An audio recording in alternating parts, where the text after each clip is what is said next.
Hello aspirants, welcome to our channel. ఈ రోజు వీడియోలో మనం previous year group D question paper గురించి తెలుసుకుందాం. So without further delay let's get into the video. చూడండి, ఇక్కడ ఈ క్వశ్చన్ ఏంటంటే లాస్ట్ క్లాస్లో మనం స్కిప్ చేసిన క్వశ్చన్ అనమాట. అక్కడ ఏంటంటే నేను మర్చిపోయి దీన్ని వదిలేసాను అనమాట. ఓకేనా?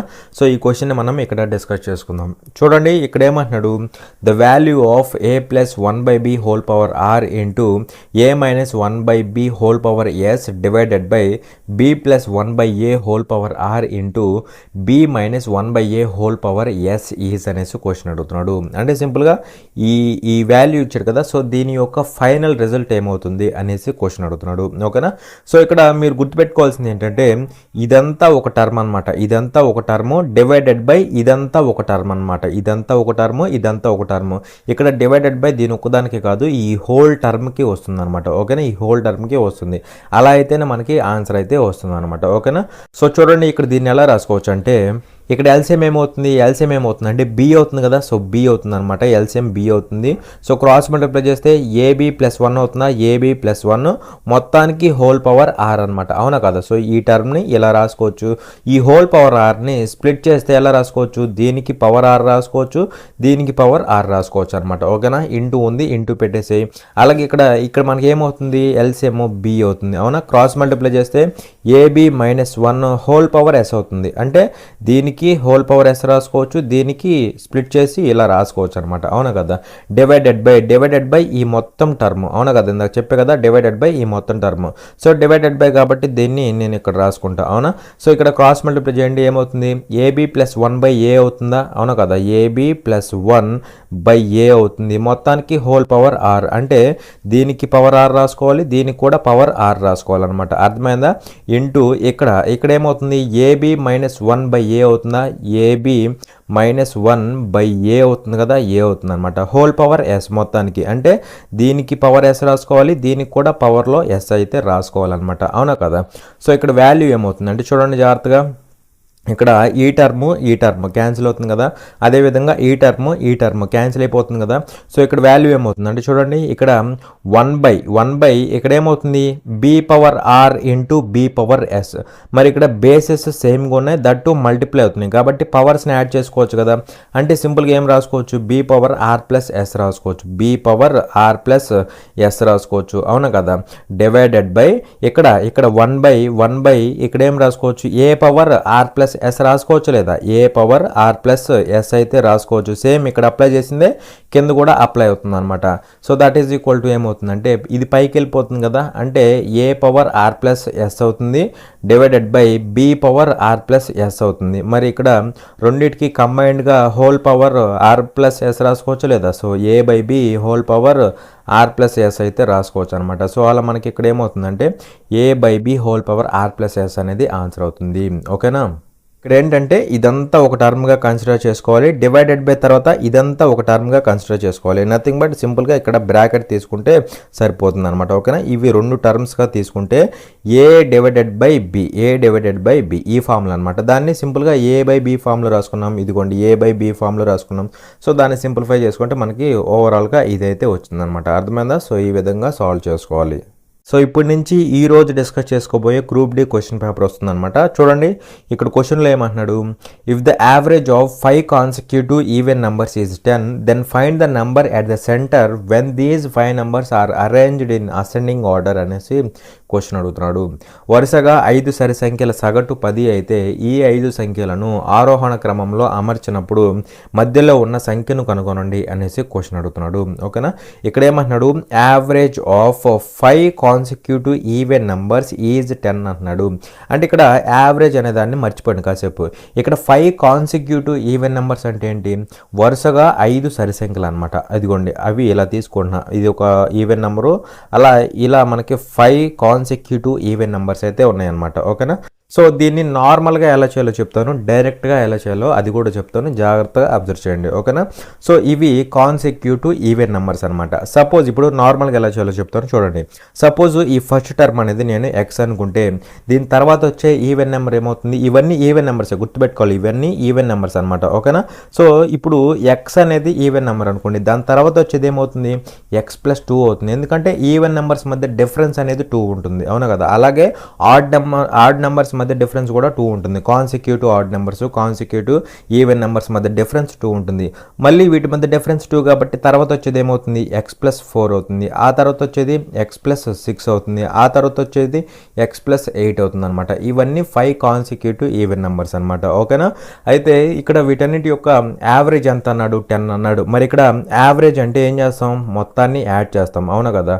సో మొత్తాన్ని యాడ్ చేసి బై ఎంత వేయాలంటే 5 టర్మ్స్ కదా ఇవి. సో బై 5 వేయాలన్నమాట. వేస్తే మనకి ఇది మొత్తం మనకి యావరేజ్ అవుతుంది. ఆ యావరేజ్ ఎంత అన్నాడు, 10 అన్నాడు, అవును కదా. సో ఇది 10 అనమాట. అయితే ఇక్కడ మనల్ని ఏమడుతున్నాడంటే find the number at the centre when these 5 numbers are arranged in ascending order. So numbers వస్తాయి కదా. సో నెంబర్స్ వచ్చిన తర్వాత వాటిని అసెండింగ్ ఆర్డర్లో అరేంజ్ చేస్తే అప్పుడు సెంటర్లో ఉండే నెంబర్ ఏమవుతుంది అంటున్నాడు. సో నార్మల్గా ఎలా చేయాలంటే చూడండి జాగ్రత్తగా. ఇక్కడ మొత్తాన్ని యాడ్ చేస్తే ఏమవుతుంది, ఎక్స్ అలా 5x అవుతుంది కదా. సో 5x అవుతుంది. అదేవిధంగా ఇక్కడ 2 8 10 అవుతుందా, 2 8 యాడ్ చేస్తే 10 అవుతుంది. 6 4 యాడ్ చేస్తే 10 అవుతుంది. అంటే సింపుల్గా 5x + 20 అవుతుంది, అవునా కదా. Divided by 5. ఆ 5 అటు వెళ్తే ఏమవుతుంది, 5 × 10 50 అవుతుంది కదా, 50. దీన్ని బట్టి 5x = ఏమవుతుంది, 5x = 30 అవుతుంది. దట్ మీన్స్ x = ఎంత అవుతుంది, x = 6 అవుతుంది, అవునా కదా. సో దీన్ని బట్టి మనకి నంబర్స్ ఏమవుతాయి, x అంటే 6 ఇది ఒక నెంబర్ అవుతుంది. 6 + 2 8 అనేది ఒక నెంబర్ అవుతుంది. 6 + 4 10 అనేది ఒక నెంబరు. తర్వాత 12 అనేది ఒక నెంబరు. తర్వాత 14 అనేది ఒక నెంబరు. అలా ఇవి మనకి 5 కాన్సిక్యూటివ్ ఈవెన్ నెంబర్స్ అనమాట. ఓకే. వీటి యొక్క యావరేజ్ ఎంత అంటే 10. మనల్ని అడిగింది ఏంటి, వీటిని కనుక అసెండింగ్ ఆర్డర్లో రాస్తే అప్పుడు మిడిల్ నెంబర్ ఏమవుతుంది అంటున్నాడు. మరి ఇక్కడ ఇది అసెండింగ్ ఆర్డర్ అయినా కదా, అసెండింగ్ ఆర్డర్. సో ఇలా రాసే ఉంది ఆల్రెడీ. సో ఇప్పుడు మిడిల్ నెంబర్ ఏమవుతుంది, 10 అని కదా. సో అలా 10 అనేది మనకి డైరెక్ట్గా ఆన్సర్ అయిపోతుంది, అవునా కదా. ఇదేంటంటే నార్మల్గా చేసే మెథడ్ అనమాట. కానీ మనం ఈ మెథడ్ని ఫాలో అవ్వము. సో సింపుల్ మెథడ్ ఎలా ఉంటుందంటే జాగ్రత్తగా అబ్జర్వ్ చేయండి. సో ఇక్కడ చూడండి జాగ్రత్తగా. ఇక్కడ ఏమంటున్నాడు, 5 కాన్సిక్యూటివ్ ఈవెన్ నెంబర్స్ అంటున్నాడు. కాన్సిక్యూటివ్ ఈవెన్ నెంబర్స్ అంటే ఇదిగోండి ఈ విధంగా మనకి 5 కాన్సిక్యూటివ్ ఈవెన్ నెంబర్స్ ఉంటాయి. మరి ఇప్పుడే చెప్పే ఈవెన్ నెంబర్స్కి ఈవెన్ నెంబర్స్ అంటే in the sense consecutive even numbers అనమాట, పక్క పక్కన ఉండే ఈవెన్ నెంబర్స్. సో వాటి మధ్య డిఫరెన్స్ ఎలా ఉంటుంది, 2 2 2 అలా ఉంటుంది, అవునా. సో ఈ రెండు పక్క పక్కన ఉన్నాయి కాబట్టి డిఫరెన్స్ 2. ఇక్కడ కూడా డిఫరెన్స్ 2, ఇక్కడ కూడా డిఫరెన్స్ 2, ఇక్కడ కూడా డిఫరెన్స్ 2. అంటే ఇక్కడ పక్క పక్క టర్మ్స్ మధ్య డిఫరెన్స్ అనేది ఎలా ఉంది, 2 2 2 అలా ఉంది. నథింగ్ బట్ కాన్స్టెంట్గా ఉంది. 2 అనే కాదు, -2 అయినా -3 అయినా మనకు అనవసరం, కాన్స్టెంట్గా ఉంది. సో పక్క పక్క టర్మ్స్ మధ్య డిఫరెన్స్ అనేది కాన్స్టెంట్గా ఉంటే అప్పుడు ఇవన్నీ ఎక్కడ ఉంటాయి అంటామంటే అర్థమెటిక్ ప్రోగ్రెషన్లో ఉంటాయి అనేసి చెప్తామన్నమాట. అర్థమెటిక్ ప్రోగ్రెషన్లో ఉంటాయి అనేసి చెప్తాం. అయితే ఇవన్నీ ఎక్కడ ఉన్నాయి, అర్థమెటిక్ ప్రోగ్రెషన్లో ఉన్నాయి. అయితే వీటన్నిటి యొక్క యావరేజ్ ఎంత అన్నాడు, యావరేజ్ ఎంత అంటే 10 అంటున్నాడు. సో ఎప్పుడైనా గుర్తుపెట్టుకోండి, ఎప్పుడైనా ఒక సిరీస్ అనేది అర్థమెటిక్ ప్రోగ్రెషన్లో ఉంటే అప్పుడు యావరేజ్ ఏమవుతుందంటే ఎగ్జాక్ట్లీ మిడిల్ టర్మ్ అవుతుంది, ఎగ్జాక్ట్లీ మిడిల్ టర్మ్ అవుతుంది. మరి ఇక్కడ ఉన్న వాటిలో మిడిల్ టర్మ్ అంటే ఇదేనే కదా, ఇది యావరేజ్ అవుతుంది. ఆ యావరేజ్ ఎంత ఇచ్చాడు, మనకి 10 ఇచ్చాడు. కాబట్టి కళ్ళు మూసుకొని ఇది 10 పెట్టేసేయండి. దీని తర్వాత వచ్చే ఈవెన్ నెంబర్ ఏమవుతుంది, ఈవెన్ నెంబర్, ఎందుకంటే డిఫరెన్స్ 2 కదా, ఏమవుతుంది 12 అవుతుంది. ఇక్కడ డిఫరెన్స్ 2 కాబట్టి నెక్స్ట్ ఇది 14 అవుతుంది. ఇక్కడ డిఫరెన్స్ 2 కాబట్టి 8 అవ్వాలి. ఇక్కడ డిఫరెన్స్ 2 కాబట్టి 6 అవ్వాలి అనమాట. ఓకేనా. సో అలా అనమాట. ఓకేనా. లేదంటే దీన్ని ఇంకోలాగా కూడా తీసుకోవచ్చు. ఎలాగంటే ఇక్కడ ఇది 10 అనుకోండి, ఇక్కడ డిఫరెన్స్ 2 కాబట్టి ఇక్కడ 8 తీసుకోండి, ఇక్కడ డిఫరెన్స్ 2 కాబట్టి 6 తీసుకోండి ఇక్కడ. ఓకేనా. తర్వాత ఇక్కడ డిఫరెన్స్ 2 కాబట్టి 12 తీసుకోండి, డిఫరెన్స్ 2 కాబట్టి 14 తీసుకోండి. అలా అయినా తీసుకోవచ్చు అనమాట. ఓకేనా. సో ఇలా అయినా తీసుకోవచ్చు, ఇలా అయినా తీసుకోవచ్చు. అయితే ఇక్కడ ఏమంటున్నాడు అంటే ఇక్కడ these numbers are arranged in ascending order. So ascending order అంటే ఇది అనమాట. ఇది ఇలా అరేంజ్ చేస్తే మిడిల్ నెంబర్ ఏమవుతుంది అంటున్నాడు. మరి ఇక్కడ ఇలా అరేంజ్ చేసినప్పుడు నెంబర్స్ ఎలా ఉన్నాయి, 6 8 10 12 14. అసెండింగ్ ఆర్డర్లో ఉన్నప్పుడు మిడిల్ నెంబర్ ఏమవుతుంది, 10 అవుతుంది. లేదు డిసెండింగ్ ఆర్డర్ తీసుకోండి, ఈ ఆర్డర్ తీసుకోండి. ఈ ఆర్డర్ తీసుకున్న మనకి ఏమవుతుంది, మిడిల్ నెంబర్ అనేది 10 అవుతుంది అనమాట. ఓకేనా. సో ఇక్కడ నెంబర్స్ అనేవి మారవు, 6 8 10 12 4. కాకపోతే ఇక్కడ డిసెండింగ్ ఆర్డర్, ఇక్కడ అసెండింగ్ ఆర్డర్ అనమాట. ఎలా అయినా సరే మిడిల్ నెంబర్ అనేది మనకి 10 వచ్చింది. అర్థమైందా. ఇదేంటంటే ఇంత టైం వెచ్చి చెప్పాల్సిన అవసరం ఏంటంటే జనరల్గా నార్మల్గా ఇలా చేస్తూ ఉంటారు, అదంతా వద్దు. ఇక్కడ కాన్సెక్యూటివ్ ఈవెన్ నెంబర్స్ అన్నాడు అంటే డిఫరెన్స్ 2 2 2 2 అలా ఉంటుంది. నథింగ్ బట్ ఏపీలో ఉంటాయి. ఏపీలో అంటే మిడిల్ టర్మే మనకి ఏమవుతుందంటే యావరేజ్ అయిపోతుంది. ఈ చిన్న పాయింట్ పట్టుకుంటే మనకి ఆన్సర్ అయిపోతుంది అనమాట. కాన్సిక్యూటివ్ ఈవెన్ అనే కాదు, ఈవెన్ ఆడ్ తీసుకున్నా కానీ మనకి ఇదే ప్రొసీజర్ అనేది అప్లై అవుతుంది. ఓకేనా. చూడండి ఇక్కడ క్వశ్చన్లో ఏమంటాడంటే P Q and R jointly start a business. It was agreed that P would invest ₹25,000 for 6 months, Q ₹44,000 for 5 months and R ₹50,000 for 3 months. Out of the total profit of ₹1,04,000, the amount received by P will be అనేసి question అడుగుతున్నాడు. P Q మరియు are కలిసి ఒక వ్యాపారాన్ని ప్రారంభిస్తారు. P 6 నెలలకు ₹25,000, queue ₹40,000 5 నెలలకు మరియు ఆర్ ₹50,000 3 నెలలకు పెట్టుబడి పెట్టాలని అంగీకరించారు. ₹104,000 మొత్తం లాభంలో పీ అందుకున్న మొత్తం ఎంత అనేసి క్వశ్చన్ అడుగుతున్నాడు. ఓకేనా, సో సింపుల్ క్వశ్చన్, జాగ్రత్తగా అబ్జర్వ్ చేయండి. ఇక్కడ ఏమంటున్నాడు, P Q and R jointly start a business అంటున్నాడు. అలాగే ఇక్కడ చూడండి, it was agreed that P would invest అంటే ఇక్కడ మనకి ఇన్వెస్ట్మెంట్ అనేది కనపడుతుంది. అలాగే ఇక్కడ చూడండి ఫర్ 6 months, అదేవిధంగా 5 months, అలాగే అదేవిధంగా మనకి 3 months అంటే ఇక్కడ టైం పీరియడ్ కనపడుతుంది అనమాట. ఇన్వెస్ట్మెంట్ కనపడుతుంది, టైం పీరియడ్ కనపడుతుంది. అదేవిధంగా ఇక్కడ ఏమంటున్నాడు, టోటల్ ప్రాఫిట్ ఆఫ్ ₹1,04,000 అంటున్నాడు. ఇక్కడ ప్రాఫిట్ కూడా కనపడుతుంది. మరి ప్రాఫిట్, ఇన్వెస్ట్మెంట్, టైం పీరియడ్ ఏదో ఒక రిలేషన్ తగులుతుంది. ఏంటి ఆ రిలేషన్ అంటే చూడండి, profit is equal to investment into time period. So ఇది గుర్తొచ్చిందంటే ఆన్సర్ అయిపోయినట్టు మ్యాక్సిమం. ఓకేనా, సో ఇక్కడ చూడండి, ఇక్కడ ఎంతమంది పర్సన్స్ ఉన్నారు అంటే PQR అనమాట. ఇక్కడ P అంటే ప్రాఫిట్ గుర్తుపెట్టుకోండి. ఇక్కడ పర్సన్స్ ఎవరంటే PQR. అవునా కదా? అయితే ఇక్కడ జాగ్రత్తగా అబ్జర్వ్ చేయండి. It was agreed that P would invest ₹25,000 for 6 months అంటే పీ యొక్క ఇన్వెస్ట్మెంట్ ఎంత అంటే ₹25,000 అంటే సింపుల్గా 25K అనుకోవచ్చు.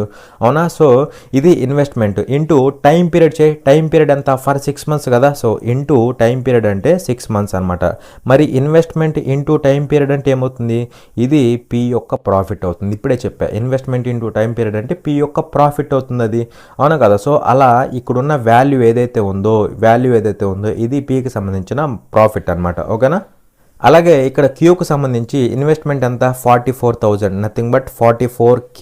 అవునా కదా? K అంటే 1000 కదా, ఇంటూ టైం పీరియడ్ అంటే 5 months. ఇది క్యూకు సంబంధించిన ప్రాఫిట్ అవుతుంది.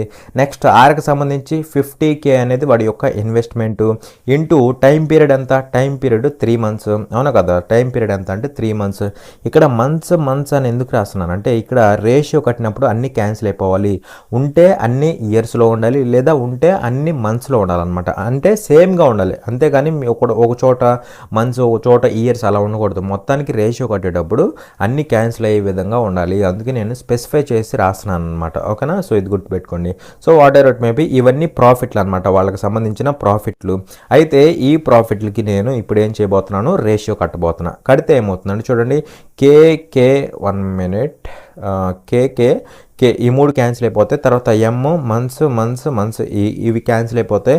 అలాగే 5 పోతుంది కదా, 5 ఇక్కడ 5 times పోతుంది, 5 ఇక్కడ క్యాన్సిల్ అయిపోతుంది, 5 ఇక్కడ 10 times పోతుంది. ఇంకా 2 పోతుంది కదా, 2 ఇక్కడ 3 times పోతుంది, 2 ఇక్కడ 22 times పోతుంది, 2 ఇక్కడ 5 times పోతుంది. అవునా కదా? సో ఇక్కడ రేషియో ఏమవుతుందంటే 5 3s 15, ఇంకేం క్యాన్సిల్ అవ్వు. 15:2 ఇక్కడ 22 ఈస్టు ఇక్కడ 5 3s ఎంత అవుతుంది, 15 అవుతుంది అనమాట. సో అలా పీకి వచ్చిన ప్రాఫిట్ ఇది, క్యూకి వచ్చిన ప్రాఫిట్ ఇది, ఆర్కి వచ్చిన ప్రాఫిట్ ఇది అనమాట. అయితే ఇక్కడ క్వశ్చన్లో ఏమంటున్నాడు, టోటల్ ప్రాఫిట్ ఆఫ్ ₹1,04,000 అంటున్నాడు. మరి ఇక్కడ టోటల్ ప్రాఫిట్ ఎంత, ₹1,04,000. అవునా కదా? ఇది ₹1,04,000 అనేది టోటల్ ప్రాఫిట్. అంటే ఈ ముగ్గురు యొక్క టోటల్ ప్రాఫిట్ అనమాట. కానీ పార్ట్స్ రూపంలో ఈ ముగ్గురు యొక్క టోటల్ ప్రాఫిట్ ఎంత అంటే 15 30 and 22 ఎంత అవుతుంది, 52 parts అవుతుంది. అవునా కదా? 52 parts అనేది ఈ ముగ్గురు యొక్క టోటల్ ప్రాఫిట్ అవుతుంది. అది 1,04,000కి ఈక్వల్ అవుతుంది. మనల్ని ఏమడుతున్నాడు, అమౌంట్ రిసీవ్డ్ బై పీ అంటే సింపుల్గా పీ యొక్క షేర్ ఎంత, లేదా పీకి వచ్చిన వాటా ఎంత అంటున్నాడు. మరి పీకి వచ్చిన ప్రాఫిట్ ఎంత, 15 parts అని కదా. సో ఈ 15 parts వాల్యూ కనుక్కుంటే సరిపోతుంది. ఓకేనా, అర్థమైందా? సో ఇక్కడ క్యాన్సిల్ చేస్తే ఏమవుతుందంటే ఇది క్యాన్సిల్ అవుతుంది. 52 1 time పోతుంది, 52 ఇక్కడ 104లో 104 అంటే 52కి డబుల్ అనమాట. అంటే 2 times పోతుంది 104లో. పక్కన 1000 ఉంది కదా, సో 1000 పెట్టేసేయి. క్రాస్ మల్టిప్లై చేస్తే 15 2s ఎంత, 30,000. సో 15 2s 30,000, 30K అవుతుంది అనమాట. సో 30K అంటే ఆప్షన్ 1 అనమాట. అర్థమైందా? చూడండి ఇక్కడ క్వశ్చన్లో ఏమంటున్నాడు అంటే if the area of an equilateral triangle is 25√3 centimetre square then the length of each side of the triangle is అనేసి క్వశ్చన్ అడుగుతున్నాడు.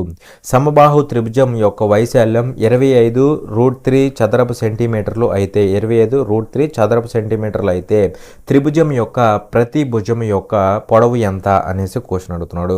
సో ఇక్కడ మనకి ఈక్విలేటరల్ ట్రయాంగిల్ యొక్క ఏరియా ఇచ్చాడు. ఎంత అంటే 25√3 స్క్వేర్ సెంటీమీటర్స్ అయితే ఇచ్చాడు అనమాట. అది ఇచ్చేసి మనల్ని ఏమడుతున్నాడు, length of each side of the triangle అంటే ట్రయాంగిల్ యొక్క సైడ్ని ఫైండ్ అవుట్ చేయమంటున్నాడు. ట్రయాంగిల్ యొక్క సైడ్ ఉంటుంది కదా, దాని యొక్క లెంత్ ఎంతో ఫైండ్ అవుట్ చేయమంటున్నాడు. ఓకేనా. సో ఇది ఈక్విలేటరల్ ట్రయాంగిల్ కదా, ఇది దీని యొక్క సైడ్ లెటర్స్ ఏ అనుకుందాం. ఈ మూడు ఈక్వల్గా ఉంటాయి కదా, సో సైడ్ అనేది ఏ అవుతుంది అనమాట. మరి ఇలా సైడ్ ఏ ఉన్నప్పుడు దాని యొక్క ఏరియా ఏమవుతుంది, area of the equilateral triangle ఏమవుతుందంటే √3/4 ఏ స్క్వేర్ అవుతుంది. సైడ్ ఏ అయినప్పుడు ఈ మూడు ఈక్వల్గా ఉంటాయి కదా ఈక్విలేటరల్ ట్రయాంగిల్ కాబట్టి, అప్పుడు దీని యొక్క ఏరియా ఏమవుతుందంటే √3/4 ఏ స్క్వేర్ అవుతుంది. ఆ ఏరియా ఎంత ఇచ్చాడు అంటే మనకి 25√3 స్క్వేర్ సెంటీమీటర్స్ ఇచ్చాడు. 25√3 స్క్వేర్ సెంటీమీటర్స్ అయితే ఇచ్చాడు. అవునా. సో ఇది ఇచ్చేసి మనల్ని ఏమడుతున్నాడు, సైడ్ కనుక్కోమంటున్నాడు. నథింగ్ బట్ ఏ వాల్యూ ఎంతో ఫైండ్ అవుట్ చేయమంటున్నాడు. అర్థమైందా. సో ఇక్కడ క్యాన్సిల్ చేస్తే ఏమవుతుంది, డైరెక్ట్ క్వశ్చన్ అనమాట. క్యాన్సిల్ చేస్తే √3 క్యాన్సిల్ అవుతుంది. ఏ స్క్వేర్ ఈక్వల్ టు ఏమవుతుంది, 425 100 అవుతుంది. Nothing but a equal to 10 centimetres అవుతుంది. 10 సెంటీమీటర్స్ అనేది మనకి ఆన్సర్ అవుతుంది అనమాట. అర్థమైందా. చూడండి ఇక్కడ క్వశ్చన్లో ఏమంటాడు అంటే ఫైండ్ ద రూట్స్ ఆఫ్ అనేసి మనకి ఇది ఇచ్చాడు. అలాగే ఇక్కడ దీని యొక్క మూలాలను కనుగొనండి అనేసి క్వశ్చన్ అడుగుతున్నాడు. సో ఇక్కడ దీన్ని మనం ఎలా రాయాలంటే క్వాడ్రాటిక్ ఈక్వేషన్ ఫామ్లో రాయాలి. అంటే ax² + bx + c = 0 ఈ ఫామ్లో రాసి దీని నుంచి మనం దీని యొక్క రూట్స్ని అయితే ఫైండ్ అవుట్ చేయాలి. ఇక్కడ పర్ఫెక్ట్గా మనకి క్వాడ్రాటిక్ ఈక్వేషన్ ఫామ్లో అయితే లేదు, అంటే ఈ ఫామ్లో లేదనమాట. సో దీన్ని మనం మాడిఫై చేసి ఈ ఫామ్లోకి తెచ్చుకొని దాని నుంచి రూట్స్ అయితే ఫైండ్ అవుట్ చేయాలన్నమాట. ఓకేనా.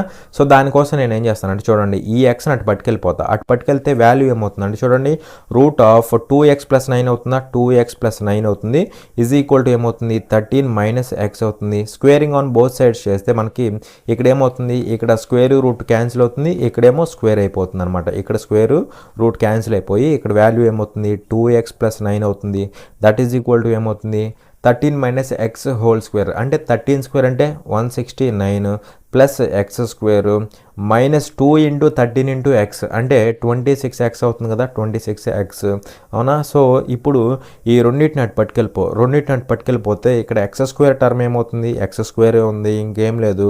అలాగే x టర్మ్ ఇక్కడ -26x, అలాగే ఇటు నుంచి -2x అవుతుంది అనమాట. ఓకేనా. -26x -2x అంటే -28x అవుతుంది. అలాగే కాన్స్టెంట్ 169 -9 అంటే +160 అవుతుందా, +160 అవుతుంది = 0. సో చూసారా, ఇది ఈ ఫామ్లోకి వచ్చేసింది అనమాట. అవునా. సో ax² + bx + c ఆ ఫామ్లోకి అయితే వచ్చేసింది. అయితే ఇక్కడ దీని యొక్క రూట్స్ని మనం ఫైండ్ అవుట్ చేయాలి. అయితే ఇక్కడ చాలామంది ఏం చేస్తారంటే దీనికి నార్మల్ ప్రొసీజర్ అప్లై చేసేసి రూట్స్ని అయితే ఫైండ్ అవుట్ చేస్తూ ఉంటారు. కానీ మనం అలా చేయకూడదు. సింపుల్గా మనం త్రూ ఆప్షన్ వెరిఫికేషన్ వెళ్ళిపోవాలన్నమాట. ఎలాగంటే by using sum of the roots లేదా ప్రోడక్ట్ ఆఫ్ ది రూట్స్. సింపుల్గా ఇప్పుడు ప్రోడక్ట్ ఆఫ్ ది రూట్స్ కనుక్కోండి. ప్రోడక్ట్ ఆఫ్ ద రూట్స్ కనుక్కుంటే మనకి ప్రోడక్ట్ ఏమొస్తుంది, ప్రోడక్ట్ అంటే c/a కదా. సో ఇక్కడ c అంటే 160 ఏ అంటే 1 కంపేర్ చేసుకోండి. కంపేర్ చేస్తే సి వాల్యూ, ఏ వాల్యూ, బి వాల్యూ తెలిసిపోతుంది. ఎంత అవుతుంది అంటే 160. అంటే ఇక్కడ ఉన్న రూట్స్ని మల్టిప్లై చేస్తే 160 రావాలి. ప్రొడక్ట్ కదా ఇది. సో మల్టిప్లై చేస్తే 160 రావాలి. మరి 4 × 20 అంటే 160 వచ్చిద్దా, రాదు కదా. So wrong option. 2 × 8 చేస్తే 160 వచ్చిద్దా, రాదు కదా, రాంగ్ ఆప్షన్. 20 × 8 చేయి, ఎంత అవుతుంది 160 అవుతుంది. అంటే ఆన్సర్ అవడానికి ఛాన్స్ ఉంది. మళ్ళీ అదే పెట్టకూడదు, ఇది కూడా వెరిఫై చేయాలి. వెరిఫై చేసి దాన్ని బట్టి చెప్పాలన్నమాట. ఓకేనా. సో ఇప్పుడు 8 × 6 8 దారులు ఎంత 48, మనకి 160 వచ్చిద్దా, రాదు కదా. So wrong option. అలా మనకి ఈ 3 ఫెయిల్ అయిపోయినాయి, మధ్యలోది ఇది మిగిలిపోయింది అనమాట. అలా మనం ఆప్షన్ వెరిఫై చేస్తే సింపుల్గా సెకండ్స్లో అయితే ఆన్సర్ వస్తుంది. కానీ ముందుగా దీన్ని మనం ఒక పర్ఫెక్ట్గా ఉన్న క్వాడ్రాటిక్ ఈక్వేషన్లోకి మార్చుకోవాలి. ax² + bx + c = 0 ఆ ఫామ్లోకి తెచ్చుకోవాలి. ఓకేనా.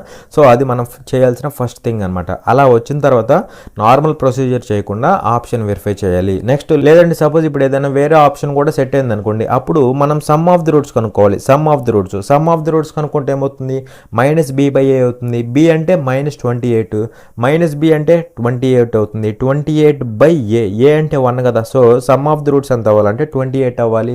సో 28 ఎక్కడ ఉంది, 28 ఇక్కడ సమ్ ఆఫ్ ది రూట్స్ 24 అవుతుంది, ఇక్కడ సమ్ ఆఫ్ ది రూట్స్ 10 అవుతుంది, ఇక్కడ 28 అవుతుంది, ఇక్కడ ఫెయిల్ అయిపోతుంది. అంటే ఈ 3 సమ్ ఆఫ్ ది రూట్స్ దగ్గర కూడా మనకి ఫెయిల్ అయిపోతున్నాయి. కాబట్టి మనకి థర్డ్ ఆప్షన్ అనేది ఆన్సర్ అవుతుంది. ఇలా మనం వెరిఫై చేస్తే సింపుల్గా అయిపోతుంది అనమాట. ఓకేనా. చూడండి ఇక్కడ క్వశ్చన్లో ఏమంటాడు అంటే the sum of the ages of a mother, son and daughter is 70 years. If the mother is thrice as old as her son and the daughter is 5 years older than her brother, how old is the mother అనేసి question అడుగుతున్నాడు. తల్లి, కొడుకు మరియు కుమార్తె వయసులో మొత్తం 70 సంవత్సరాలు. తల్లి తన కొడుకు కంటే 3 రెట్లు ఎక్కువ మరియు కుమార్తె తన సోదరుడి కంటే 5 సంవత్సరాలు పెద్దది అయితే తల్లి వయసు ఎంత అనేసి క్వశ్చన్ అడుగుతున్నాడు. ఓకేనా. సో ఇక్కడ ఏమంటున్నాడు, sum of the ages of mother, son and daughter is 70 years అంటున్నాడు. అంటే ఇక్కడ చూడండి, మదరు అలాగే సన్ అలాగే డాటర్, ఈ ముగ్గురి యొక్క సమ్ ఆఫ్ ది ఏజెస్ అంటే టోటల్ ఏజ్ ఎంత అంటే 70 years అనమాట. ఎంత, 70 years ఇది ఇచ్చాడు. అలాగే ఇక్కడ కండిషన్ ఏమంటున్నాడు అంటే చూడండి, if the mother is thrice as old as her sun, అంటే మదర్ ఎలా ఉందంటే సన్కి థ్రైస్ ఉంది అంటే 3 times ఉంది అనమాట. మదర్ ఎలా ఉంది, సన్కి 3 times, అంటే mother equal to 3 times of son అనమాట. Mother equal to 3 times of son అనమాట. ఇది ఒక కండిషను. అలాగే ఇక్కడ ఏమంటున్నాడు, and daughter is 5 years older than her brother, అంటే డాటర్ ఎలా ఉందంటే ఈమె యొక్క బ్రదర్ కంటే 5 years పెద్దదనమాట. ఈమె యొక్క బ్రదర్ అంటే ఎవరు, సన్ అనమాట. ఎందుకంటే ఇక్కడ మదర్ కదా, ఈమె మదరు, ఈమె యొక్క కొడుకు ఈ ఎస్ అనమాట, ఈమె యొక్క కూతురు ఈ డి అనమాట. అంటే వీళ్ళిద్దరు ఏమవుతారు అంటే బ్రదర్ అండ్ సిస్టర్ అవుతారు, అవునా కదా. సో అలా డాటర్ యొక్క బ్రదర్ అంటే ఎవరు అవుతారు, డాటర్ యొక్క బ్రదర్ అంటే ఈ ఎస్ అవుతాడు అనమాట. ఓకేనా. వీళ్ళిద్దరూ బ్రదర్ అండ్ సిస్టర్స్ అవుతారు. మదర్ యొక్క సన్ డాటర్ కదా, సో వీళ్ళిద్దరూ బ్రదర్ అండ్ సిస్టర్ అవుతారు. అలా డాటర్ యొక్క బ్రదర్ ఎవరంటే సన్ అనమాట. ఓకేనా. డాటర్ యొక్క బ్రదర్ అంటే ఎస్ అవుతాడు. సో డాటర్ ఎలా ఉందంటే ఈ ఎస్కి 5 years పెద్దది అనమాట. ఎస్కి 5 years పెద్దది. అలా డాటర్ ఏమవుతుందంటే S+5 అనమాట. S+5 ఎందుకంటే వీడికంటే 5 years పెద్దది అనమాట. ఇది కండిషన్, అర్థమైందా. సో బ్రదర్ కంటే 5 years పెద్దది, ఇది తెలిస్తే అయిపోయినట్టే. అయితే మనల్ని ఏమడుతున్నాడు అంటే how old is the mother, so mother age ఎంత అనేసి క్వశ్చన్ అడుగుతున్నాడు, అవునా కదా. సో ఇప్పుడు సబ్స్టిట్యూట్ చేయండి.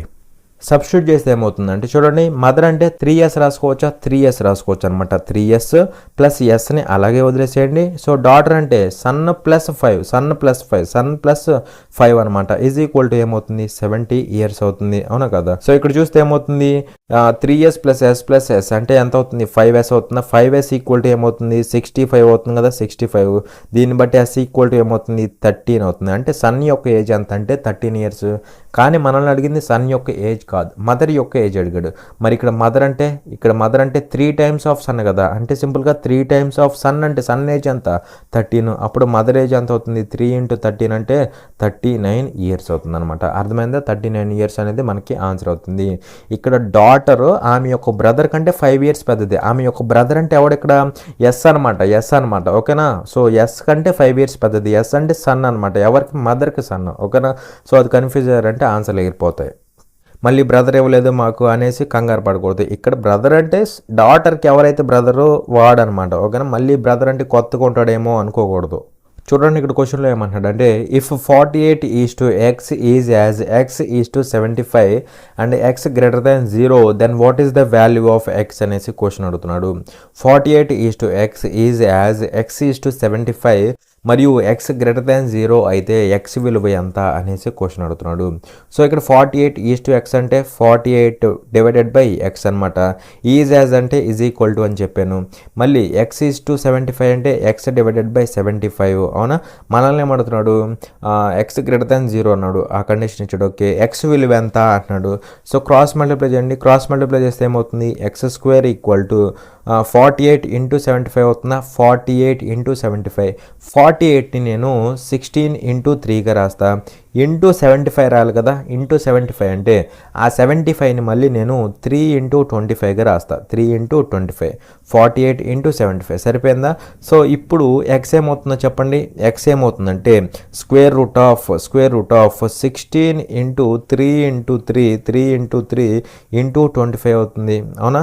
సో ఇప్పుడు దీన్ని ఏం రాసుకోవచ్చు, రూట్ 16 అంటే మనకి 4 బయటకు వస్తుంది, ఇంటూ ఇక్కడ 3 ఇంటూ 3 కదా, 3 ఇంటూ 3 అంటే ఒక 3 బయటకు వస్తుంది కదా రూట్లోంచి, అవును కదా. సో 3 ఇంటూ 3 అంటే 3 స్క్వేర్, ఒక రూట్లోంచి ఒక 3 బయటకు వస్తుంది. అలాగే 25కి 5 బయటకు వస్తుంది అనమాట, అర్థమైందా. సో ఇలా ఇవైతే బయటకు వస్తాయి. అలా ఎక్స్ వాల్యూ ఏమవుతుందంటే 4 ఇంటూ 5 20, 20 ఇంటూ 3 ఎంత అవుతుంది, 60 అవుతుంది అనమాట. అలా ఎక్స్ ఎంత అవుతుందంటే 60 అనేది అవుతుంది అనమాట, ఓకేనా. చూడండి ఇక్కడ క్వశ్చన్లో ఏమంటాడు అంటే if the surface area of a sphere is 36 pi centimetre square then the radius of the sphere is అనేసి క్వశ్చన్ అడుగుతున్నాడు. ఒక గోళం యొక్క ఉపరితల వైశాల్యం 36 పై చదరపు సెంటీమీటర్లు అయితే గోళం యొక్క వ్యాసార్థం ఎంత అనేసి క్వశ్చన్ అడుగుతున్నాడు. సో ఇక్కడ మనకి ఏమి ఇచ్చాడు, surface area of the sphere is 36 pi square centimetres అంటున్నాడు. సో ఈ కండిషన్ ఇచ్చేసి మనల్ని ఏమడుతున్నాడు, then the radius of the sphere is అంటున్నాడు. సో రేడియస్ వాల్యూ ఎంత అవుతుంది అనేసి క్వశ్చన్ అడుగుతున్నాడు, అవునా. మరి ఇక్కడ చెప్పండి, surface area of a sphere అంటే ఏమవుతుంది, 4πr² అవుతుంది, అవును కదా. 4πr² అనేది స్పియర్ యొక్క సర్ఫేస్ ఏరియా అవుతుంది. అది ఎంత ఇచ్చాడంటే మనకి 36 పై ఇచ్చాడు, 36 పై స్క్వేర్ సెంటీమీటర్స్ అయితే ఇచ్చాడు. ఇది ఇచ్చేసి మనల్ని ఏం కనుక్కోమంటున్నాడు, ఆర్ వాల్యూ ఫైండ్ అవుట్ చేయమంటున్నాడు, అవునా. సో డైరెక్ట్ క్వశ్చన్ కదా, చూడండి పై గెట్ క్యాన్సిల్డ్, 4 1 టైమ్, 4 ఇక్కడ 9 టైమ్స్ పోతుంది కదా. సో r² ఈక్వల్ టు 9 అంటే ఆర్ విల్ బి ఎంత అవుతుంది, 3 అవుతుంది, నథింగ్ బట్ 3 సెంటీమీటర్స్ అయితే అవుతుంది అనమాట, అవునా. సో 3 సెంటీమీటర్స్ అనేది మనకి ఆన్సర్ అవుతుంది, అర్థమైందా.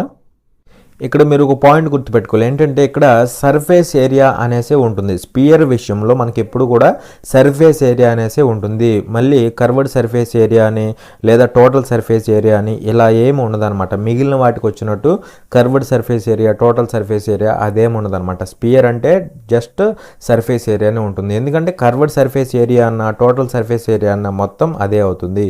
ఎంత అవుతుందంటే 4πr² అవుతుంది. మళ్ళీ స్పెసిఫై చేసి ఇలా surface area, curved surface area అలా ఏమి మనకి మెన్షన్ చేయడం అనమాట, ఓకేనా. ఎందుకంటే రెండు సేమ్ అయిపోతాయి. ఇది ఒక పాయింట్ మీరు గుర్తుపెట్టుకోవాలి, ఓకేనా. చూడండి ఇక్కడ క్వశ్చన్లో ఏమంటున్నాడు అంటే if tan θ equal to 4 then the value of 4 cos θ plus 2 sin θ divided by 2 sin θ minus cos θ is అనేసి క్వశ్చన్ అడుగుతున్నాడు. tan θ ఈక్వల్ టు 4 అయితే 4 cos θ plus 2 sin θ divided by 2 sin θ minus cos θ విలువ ఎంత అనేసి క్వశ్చన్ అడుగుతున్నాడు. సో ఇక్కడ మనకి ఏమి ఇచ్చాడు అంటే tan θ ఈక్వల్ టు 4 ఈ కండిషన్ ఇచ్చాడు. మనల్ని ఏం కనుక్కోమంటున్నాడు, ఈ వాల్యూ అయితే ఫైండ్ అవుట్ చేయమంటున్నాడు. ఈ వాల్యూ అంటే ఏంటి, ఆ value 4 cos θ plus 2 sin θ, 4 cos θ plus 2 sin θ divided by మనకేమిచ్చాడు 2 sin θ minus cos θ, 2 sin θ minus cos θ ఈ వాల్యూని ఫైండ్ అవుట్ చేయమంటున్నాడు, ఓకేనా. ఇది ఎంతో ఫైండ్ అవుట్ చేయమంటున్నాడు అనమాట. అయితే ఇక్కడ నేనేం చేస్తానంటే ఇక్కడ cos θ ఉంది, sin θ ఉంది, cos θ ఉంది. మనకు కావాల్సింది ఏంటంటే tan θ కావాలి. ఎందుకంటే ఇక్కడ tan θ వాల్యూ మనకు తెలుసు, 4 అని తెలుసు, అవును కదా. కానీ ఇక్కడ మనకుందేమో cos θ ఉంది, sin θ ఉంది. cos θ sin θ మనకు తెలియదు. మనకు కావాల్సింది ఏంటంటే tan θ, దాని వాల్యూ ఉంది కాబట్టి, ఓకేనా. సో ఆ tan θ కావడం కోసం నేనేం చేస్తానంటే ఇక్కడ sin θ ఉంది కదా, దీన్ని ఒకవేళ నేను cos θతో డివైడ్ చేశాను అనుకోండి, అప్పుడు ఇది tan θగా మారిపోతుంది. అలాగే దీన్ని కూడా cos θతో డివైడ్ చేశాను అనుకోండి, అప్పుడు ఇక్కడ క్యాన్సిల్ అయిపోతుంది, అవునా కదా. అంటే సింపుల్గా ఇక్కడ ఏం చేయొచ్చు అంటే ఈ మొత్తాన్ని కూడా నేను బై cos θ చేయొచ్చు, అవునా కదా. బై cos θ చేయొచ్చు. మరి ఇక్కడ చేస్తే వీడు ఊరుకుంటాడా, వీడు ఊరుకోడు. కాబట్టి వీడిని కూడా cos θతో డివైడ్ చేయాలి, అర్థమైందా. సో ఇప్పుడు వాల్యూ ఏమి మారుతుందన్నమాట. అలాగే మనకు కావాల్సిన tan θ కూడా వస్తుంది ఎప్పుడు బై cos θ చేస్తే, ఓకేనా. సో సింపుల్గానే ఉంటుంది. చూడండి ఇక్కడ 4 cos θ by cos θ, 4 cos θ by cos θ. So cos θ ఇక్కడున్న cos θ క్యాన్సిల్ అయిపోతుంది, క్యాన్సిల్ అయిపోయి 4 ఉంటుంది, plus 2 sin theta by cos theta. So 2 sin theta by cos theta అంటే tan theta అవుతుంది. So 2 into tan theta nothing but tan theta అంటే 4. అర్థమైపోయిందా? అర్థమైందనమాట. Divided by 2 into sin theta by cos theta. sin theta by cos theta అంటే ఏమవుతుంది? 2 into tan theta అవుతుంది. 2 into tan theta అవుతుంది. tan theta అంటే మనందరికీ తెలుసు 4, అవునా కదా? Minus cos theta by cos theta. cos theta by cos theta అంటే ఎంత అవుతుంది? 1 అయిపోతుంది. 1 అయిపోతుంది అనమాట. అర్థమైందా? So that is equal to ఏమవుతుంది అంటే 4 + 8 అంటే 12 అవుతుంది. డివైడెడ్ బై 8 - 1 7 అవుతుంది అనమాట. అలా 12/7 అనేది మనకి ఆన్సర్ అవుతుంది. అర్థమైందా? చూడండి ఇక్కడ క్వశ్చన్లో ఏమంటున్నాడు అంటే the value of 4² plus square root of 8² minus 4√25 - 10 అనేసి క్వశ్చన్ అడుగుతున్నాడు. సో దీని యొక్క విలువను కనుగొనండి అనేసి క్వశ్చన్ అడుగుతున్నాడు అనమాట. విలువ ఎంత అవుతుంది అనేసి అడుగుతున్నాడు. ఓకేనా? సో చూడండి ఇక్కడ 4² అంటే ఎంత అవుతుంది? 16 అవుతుంది. Plus square root of 8² square root of 8² అంటే 8² అనేది స్క్వేర్ రూట్లో ఉంటుందన్నమాట. మరి ఇక్కడ స్క్వేర్ రూట్ క్యాన్సిల్ అయిపోతుంది కదా, అంటే సింపుల్గా 8 అవుతుంది. మైనస్ 4√25 అంటే 4 అవుతుంది అనమాట. 4 × 5 అవుతుంది. -10 ఉందన్నమాట. సో ఇక్కడ వాల్యూ ఏమవుతుంది? 16 + 8 ఎంత అవుతుంది? 24 అవుతుంది. 24 - 20 - 10 అనమాట. అంటే ఎంత అవుతుంది? 24 - 30 అవుతుంది. దట్ ఈజ్ ఈక్వల్ టు -6 అవుతుంది అనమాట. So -6 is going to be our answer. చూడండి ఇక్కడ క్వశ్చన్లో ఏమంటాడంటే a person has to cover a distance of 8 kilometers in 1 hour. If he covers 1/4 of the distance in 1/3 of the total time, then what should his speed in km/h be to cover the remaining distance in the remaining time so that the person reaches the destination exactly on time అనేసి question అడుగుతున్నాడు. ఒక వ్యక్తి ఒక గంటలో 8 కిలోమీటర్ల దూరాన్ని ప్రయాణించాలి. మొత్తం సమయంలో 3/1 సమయంలో అతను 4వ వంతు దూరం ప్రయాణించినట్లయితే మిగిలిన సమయంలో మిగిలిన దూరాన్ని ప్రయాణించడానికి అతని వేగం కిలోమీటర్లు పర్ గంటలో ఎంత ఉండాలి? తద్వారా వ్యక్తి గమ్యస్థానాన్ని సరిగ్గా సమయానికి చేరుకుంటాడు అనేసి క్వశ్చన్ అడుగుతున్నాడు. ఓకేనా? సో ఇక్కడ ఏమంటున్నాడు? A person has to cover a distance of 8 kilometers in 1 hour. అంటే ఇక్కడ ఒక పర్సన్ ఈ 8 kilometers ఆఫ్ డిస్టెన్స్ని 1 అవర్లో అయితే ట్రావెల్ చేయాలి. సో ఈ టోటల్ డిస్టెన్స్ ఎంత అంటే 8 kilometers అనమాట. ఓకేనా? ఈ 8 kilometersని ఎంత టైంలో ట్రావెల్ చేయాలి? 1 అవర్లో అయితే ట్రావెల్ చేయాలి. అవునా కదా? అయితే ఇక్కడ ఏమంటున్నాడు? ఇఫ్ ఈ covers 1/4 of the distance in 1/3 of the total time. He covers 1/4 of the distance in 1/3 of the total time అంటున్నాడు. అంటే ఈ డిస్టెన్స్లో 1/4 అంటే 1/4 అని కదా. మరి 8 kilometersలో 1/4 అంటే ఎంత అవుతుంది? క్యాన్సిల్ చేస్తే 2 kilometers అయినా కదా. సో ఇక్కడ ఈ 2 kilometersని ఎంత టైంలో కవర్ చేస్తున్నాడు? ఎంత టైంలో అంటే in 1/3 of the total time. 1/3 of the total time అంటే టోటల్ టైం అంటే 1 అవర్. ఇందులో 1/3 అంటే 1/3 అని కదా. సో 1/3 ఆఫ్ 1 hour అంటే ఇక్కడ ఎంత టైంలో ట్రావెల్ చేస్తున్నాడు అంటే 1/3 అవర్లో అయితే ఈ డిస్టెన్స్ని ట్రావెల్ చేస్తున్నాడు. అవునా కదా? అయితే ఇక్కడ క్వశ్చన్లో ఏమంటాడంటే then what should his speed be to cover the remaining distance in the remaining time so that the person reaches the destination exactly on time అన్నాడు. అంటే ఇక్కడ దీని మీనింగ్ ఏంటంటే రిమైనింగ్ డిస్టెన్స్ని రిమైనింగ్ టైంలో కవర్ చేయాలంటే వాడి యొక్క స్పీడ్ ఎంత ఉండాలి? అది కూడా km/hలో వాడి యొక్క స్పీడ్ ఎంత ఉండాలి అనేసి క్వశ్చన్ అడుగుతున్నాడు. మరి ఇక్కడ రిమైనింగ్ డిస్టెన్స్ అంటే ఏమవుతుంది? 8 kilometers 2 kilometers అయిపోయింది ఇక్కడ. సో రిమైనింగ్ డిస్టెన్స్ అంటే 6 kilometers అయినా కదా. సో ఇది రిమైనింగ్ డిస్టెన్స్. ఈ రిమైనింగ్ డిస్టెన్స్ని రిమైనింగ్ టైంలో వీడు కవర్ చేయాలి. అలా చేయాలంటే వీడి యొక్క స్పీడ్ ఎంత ఉండాలి అంటున్నాడు. మరి ఇక్కడ రిమైనింగ్ టైం అంటే ఏమవుతుంది? టోటల్ టైం ఏమో 1 hour. అందులో ఇక్కడ 1/3 hour అయిపోయింది. అంటే రిమైనింగ్ టైం ఏమవుతుందంటే 2/3 hour అవుతుంది. అవునా కదా? 2/3 hour అవుతుంది. ఎందుకంటే ఈ రెండింటిని యాడ్ చేస్తే టోటల్ టైం అనేది 1 hour అవుతుంది. అవునా కదా? సో అలా 1 - 1/3 చేయండి. లేదంటే రిమైనింగ్ టైం కావాలంటే టోటల్ మైనస్ ఇక్కడ ఉన్న టైం చేస్తే మనకి 2/3 hour అనేది రిమైనింగ్ టైం అవుతుంది. సో ఇంత టైంలో వీడు ట్రావెల్ చేయాలి. అయితే స్పీడ్ ఎంత అంటున్నాడు? సో డిస్టెన్స్ బై టైం వేస్తే మనకేమొస్తుంది అంటే స్పీడ్ వస్తుంది. సో అలా స్పీడ్ ఈక్వల్ టు ఎంత అంటే 6/2/3 6/2/3 దట్ ఈజ్ ఈక్వల్ టు ఏమవుతుందంటే 2 1 టైము 2 ఇక్కడ 3 టైమ్స్ 3 × 3 అవుతుంది. దట్ ఈజ్ 9 km/h అనేది మనకి స్పీడ్ అవుతుంది అనమాట. అవునా కదా? సో అలా 9 అనేది మనకి ఆన్సర్ అవుతుంది. అర్థమైందా? చూడండి ఇక్కడ క్వశ్చన్లో ఏమంటున్నాడు అంటే A and B undertake to complete a piece of work for ₹600. A alone can complete it in 4 days while B alone can complete it in 6 days. With the help of C they finish the work in 2 days. Find the share of C in the payment received అనేసి question అడుగుతున్నాడు. A మరియు B ₹600 ఒక పనిని పూర్తి చేయడానికి అంగీకరిస్తారు. ఏ ఒంటరిగా 4 రోజుల్లో దానిని పూర్తి చేయగలడు. బి ఒంటరిగా 6 రోజుల్లో దానిని పూర్తి చేయగలడు. సి సహాయంతో వారు 2 రోజుల్లో పనిని పూర్తి చేస్తారు. అందుకున్న చెల్లింపులో సి వాటాను కనుగొనండి అనేసి క్వశ్చన్ అడుగుతున్నాడు. ఓకేనా? సో సింపుల్ క్వశ్చన్, జాగ్రత్తగా అబ్జర్వ్ చేయండి. సో ఇక్కడ ఏమంటున్నాడు, A and B undertake to complete a piece of work for ₹600. అంటే వీళ్ళిద్దరూ ఒక పని చేస్తామనేసి ఒప్పుకుంటారు. ఎంతకంటే ₹600. ఒక పని చేస్తామనేసి వీళ్ళిద్దరూ ఒప్పుకుంటారు. ఎంతకంటే ₹600. అంటే ఇంకా సింపుల్గా చెప్పాలంటే ఆ వర్క్ని కనుక వీళ్ళు కంప్లీట్ చేస్తారనుకోండి, వీళ్ళకి ₹600 వస్తాయి అనమాట. వర్క్ని కంప్లీట్ చేస్తే ₹600 అనేది వీళ్ళకి వెళ్తుంది అనమాట. అది దీని మీనింగ్. అవునా? అయితే ఇక్కడ ఏమంటున్నాడు అంటే చూడండి, A alone can complete it in 4 days. అంటే ఆ వర్క్ని ఏ ఒక్కడే అయితే 4 daysలో కంప్లీట్ చేయగలడు.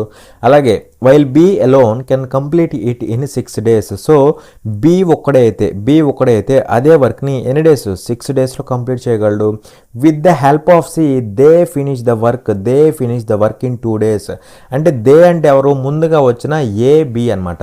వీళ్ళిద్దరూ with the help of C యొక్క హెల్ప్తో అదే వర్క్ని 2 daysలో కంప్లీట్ చేయగలరు. వీళ్ళిద్దరు అంటే ఏబి కదా, ఏబి. వీళ్ళిద్దరూ సి యొక్క హెల్ప్తో అంటే సితో కలిసి ఈ వర్క్ని ఎన్ని డేస్లో కంప్లీట్ చేయగలరు? 2 daysలో అయితే వర్క్ని కంప్లీట్ చేయగలరు. అవునా? అయితే ఇక్కడ మనల్ని ఏమడుగుతున్నాడు, find the share of C in the payment received అంటున్నాడు. సో ఇక్కడ టోటల్గా వీళ్ళకి వచ్చే మనీలో అంటే వీళ్ళు ముగ్గురు వర్క్ని కంప్లీట్ చేస్తారు కదా, ఎంతకంటే ₹600 కదా. సో ఆ వచ్చే 600లో సి యొక్క వాటా ఎంత, సి యొక్క షేర్ ఎంత అనేసి అడుగుతున్నాడు. సో ఇప్పుడు మనం ఎఫిషియన్సీలు అయితే ఫైండ్ అవుట్ చేయాలి. మరి ఇక్కడ చెప్పండి, టోటల్ వర్క్ ఏమవుతుంది? ఈ ముగ్గురి యొక్క ఎల్సిఎం అనేది టోటల్ వర్క్ అవుతుంది. అవునా కదా? సో ఇక్కడ ఈ ముగ్గురి యొక్క ఎల్సిఎం అంటే ఎంత అవుతుంది? 4కి 6కి 2కి 12 కదా. సో 12 అనేది మనకి ఎల్సిఎం అవుతుంది. మరి ఇక్కడ ఎఫిషియన్సీలు ఏమవుతాయి అంటే చూడండి జాగ్రత్తగా, 12/4 ఎంత అవుతుంది? 3 అవుతుంది. 12/6 ఎంత అవుతుంది? 2 అవుతుంది. 12/2 అంటే 6 అవుతుంది. అవునా కదా? సో ఇక్కడ ఏ యొక్క ఎఫిషియన్సీ 3 అవుతుంది, బి యొక్క ఎఫిషియన్సీ 2 అవుతుంది. ఈ ముగ్గురిది కలిసి 6 అవుతుంది. అంటే ఇక్కడ ఎంత అవ్వాలి? సి యొక్క ఎఫిషియన్సీ 1 అవ్వాలి. అవునా కదా? సో ఇప్పుడు చెప్పే పాయింట్ అనేది వెరీ ఇంపార్టెంట్. ఏంటి ఆ ఇంపార్టెంట్ పాయింట్ అంటే చూడండి, ఇప్పుడు సపోజ్ నా యొక్క ఎఫిషియన్సీ ఎక్కువ అనుకోండి, నా సామర్థ్యం ఎక్కువ అనుకోండి, అప్పుడు నేను ఎక్కువ వర్క్ చేస్తాను అంటే నాకు అప్పుడు ఎక్కువ డబ్బులు వస్తాయి. అవునా కదా? అంటే ఎఫిషియన్సీ ఎక్కువ ఉంటే ఎక్కువ మనీ వస్తుంది, ఎఫిషియన్సీ ఎక్కువ ఉంటే ఎక్కువ మనీ వస్తుంది. మనీ అంటే వేజెస్ అనమాట, కూల్ ఎక్కువ వస్తుంది అనమాట. అదే ఒకవేళ తక్కువ సామర్థ్యం ఉందనుకోండి, తక్కువ సామర్థ్యం ఉంటే కూల్ అనేది తక్కువ వస్తుంది అనమాట. ఎందుకంటే వాడు తక్కువ పని చేయగలడు. అలా ఎఫిషియన్సీ పెరిగితే వేజెస్ పెరుగుతాయి, ఎఫిషియన్సీ తగ్గితే వేజెస్ తగ్గుతాయి. అది ఈ రెండింటికి ఉన్న relation. Efficiency is directly proportional to the wages. So ఇది అనమాట మీనింగ్. అవునా? అయితే ఇక్కడ చెప్పండి, ఇప్పుడు నేను ఈ ముగ్గురు యొక్క ఎఫిషియన్సీలు ఇవి కదా, 3:1 కదా. ఈ ముగ్గురు యొక్క ఎఫిషియన్సీల రేషియో తీసుకున్నాను అనుకోండి, అదేమైపోతుంది? ఆటోమేటిక్గా వేజెస్ రేషియో అవుతుంది. ఎందుకంటే efficiency is directly proportional to wages అనమాట. సో ఇక్కడ ఎఫిషియన్సీల రేషియోనే ఏమవుతుంది? ఆ ముగ్గురికి ఎంతైతే మనీ వస్తుందో ఆ మనీల యొక్క రేషియో అవుతుంది. అంటే సింపుల్గా ఏకి వచ్చే మనీ అనేది 3 parts, బికి వచ్చే మనీ అనేది 2 parts, సికి వచ్చే మనీ అనేది 1 part. ఆ ముగ్గురికి కలిపి వచ్చేది ఎంత అంటే ₹600. ఆ ముగ్గురికి కలిపి వచ్చేది ఎంత అంటే ₹600. కానీ ఇక్కడ ఆ ముగ్గురికి కలిపి వచ్చేది ఎంత అంటే ఇక్కడ 6 parts రూపంలో 6 parts, మనీ రూపంలో 600. అయితే ఇక్కడ మనల్ని ఏమడుతున్నాడు అంటే సి యొక్క షేర్ ఎంత అంటున్నాడు. మరి సి యొక్క షేర్ ఎంత? 1 part కదా. సో ఈ 1 part వాల్యూ కనుక్కుంటే సరిపోతుంది.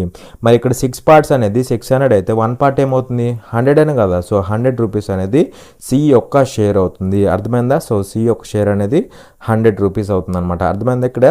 సో ఇక్కడ ఎఫిషియన్సీ అనేది వేజెస్కి డైరెక్ట్లీ ప్రపోర్షనల్ ఉంటుంది. అంటే ఎఫిషియన్సీ పెరిగిందనుకోండి, సామర్థ్యం పెరిగిందనుకోండి, ఎక్కువ పని చేస్తాము, ఎక్కువ మనీ వస్తాయి. ఎఫిషియన్సీ తగ్గిందనుకోండి, తక్కువ పని చేస్తాము, తక్కువ డబ్బులు వస్తాయి అనమాట. అలా అనమాట. అంటే ఇక్కడ ఎఫిషియన్సీ రేషియో తీసుకున్నాం అనుకోండి, ఆటోమేటిక్గా డైరెక్ట్లీ ప్రపోర్షనల్ కాబట్టి అదే వాళ్ళకి వచ్చే వేజెస్ యొక్క రేషియో. అంటే ఏకి వచ్చే మనీ ఎంత అంటే 3 parts, బికి వచ్చే మనీ 2 parts, సికి వచ్చే మనీ 1 part. ఆ ముగ్గురికి కలిపి వచ్చేది 6 parts. కానీ మనీ రూపంలో వాళ్ళకి పని కంప్లీట్ చేస్తే 600 రూపాయలు వస్తాయి. So 6 parts = 600. సి షేర్ ఎంత అన్నాడు, సి షేర్ ఎంత 1 part అనే కదా. సో 1 part వాల్యూ ఎంత 100 రూపీస్ అనమాట. సో ఈ లాజిక్ పట్టుకుంటే మనకి సరిపోతుంది. చూడండి ఇక్కడ క్వశ్చన్లో ఏమంటున్నాడు అంటే if the perimeter of a circle is 88 by 7 centimeters then find the perimeter in centimeters of the square, the length of each of whose sides is equal to the radius of the given circle, use pi is equal to 22 by 7 అనేసి question అడుగుతున్నాడు. ఒక వృత్తం యొక్క చుట్టుకొలత 88 by 7 సెంటీమీటర్లు అయితే ఇచ్చిన వృత్తం యొక్క వ్యాసార్థానికి సమానమైన భుజము కలిగి ఉన్న చతురస్రం యొక్క చుట్టుకొలతను కనుగొనండి అనేసి క్వశ్చన్ అడుగుతున్నాడు. ఓకేనా. సో ఇక్కడ ఏమంటున్నాడు, if the perimeter of a perimeter of a circle is 88 by 7 centimetres అనమాట. ఇక్కడ వరకు చూద్దాం. ఇక్కడ ఏమి ఇచ్చాడు మనకి, పెరిమీటర్ ఆఫ్ ద సర్కిల్ ఇచ్చాడు. ఎంత అంటే 88 by 7 సెంటీమీటర్స్. మరి ఇక్కడ చెప్పండి, సర్కిల్ యొక్క చుట్టుకొలత పెరిమీటర్ ఏమవుతుంది అంటే 2πr అయినా కదా, 2πr అనమాట. 2πr అనేది పెరిమీటర్ ఆఫ్ ద సర్కిల్ అవుతుంది. అది ఎంత ఇచ్చాడంటే మనకి 88 by 7 సెంటీమీటర్స్ ఇచ్చాడు. అవునా. సో ఇక్కడ దీన్ని బట్టి ఆర్ కనుక్కోవచ్చు కదా, ఆర్ కనుక్కోవచ్చు అనమాట. ఆర్ ఎలా వస్తుంది అంటే చూడండి, ఇక్కడ 2 ఇంటూ పై అంటే ఎంత చెప్పాడు, 22 by 7 అని చెప్పాడు. 22 by 7 ఇంటూ ఆర్ అనమాట ఈజ్ ఈక్వల్ టు 88 by 7 అవుతుందా, 88 by 7. సో దీన్ని బట్టి క్యాన్సిల్ చేస్తే ఏమవుతుంది, 7 గెట్ క్యాన్సిల్డ్. 2 ఇక్కడ 1 టైము, 2 ఇక్కడ 44 టైమ్స్, 22 1 టైము, 22 ఇక్కడ 2 టైమ్స్ పోతుంది. అలా ఆర్ ఈక్వల్ టు ఏమవుతుందంటే ఆర్ ఈక్వల్ టు 2 సెంటీమీటర్స్ అవుతుంది. అవునా కదా. రేడియస్ ఎంత అవుతుందంటే 2 సెంటీమీటర్స్. అవునా. అయితే ఇక్కడ మనం నడుస్తుంది ఏంటంటే జాగ్రత్తగా అబ్జర్వ్ చేయండి. Then find the perimeter in centimetres of the square. So square యొక్క పెరిమీటర్ని కనుక్కోమంటున్నాడు. మరి స్క్వేర్ యొక్క పెరిమీటర్ అంటే ఏమవుతుంది, 4 ఇంటూ సైడ్ అయినా కదా, 4 into side. So 4 into side అనమాట. 4 ఇంటూ సైడ్ అంటే ఆ సైడ్ మనకు తెలియదు. అయితే ఇక్కడ ఈ వాల్యూ కనుక్కోవాలి. ఇది మనం కనుక్కోవాల్సిన వాల్యూ అనమాట. అయితే ఇక్కడ ఏమంటాడు అంటే చూడండి, the length of each of whose side అంటే స్క్వేర్ యొక్క సైడ్ అనమాట. స్క్వేర్ యొక్క సైడ్ ఎలా ఉందంటే is equal to the radius of the given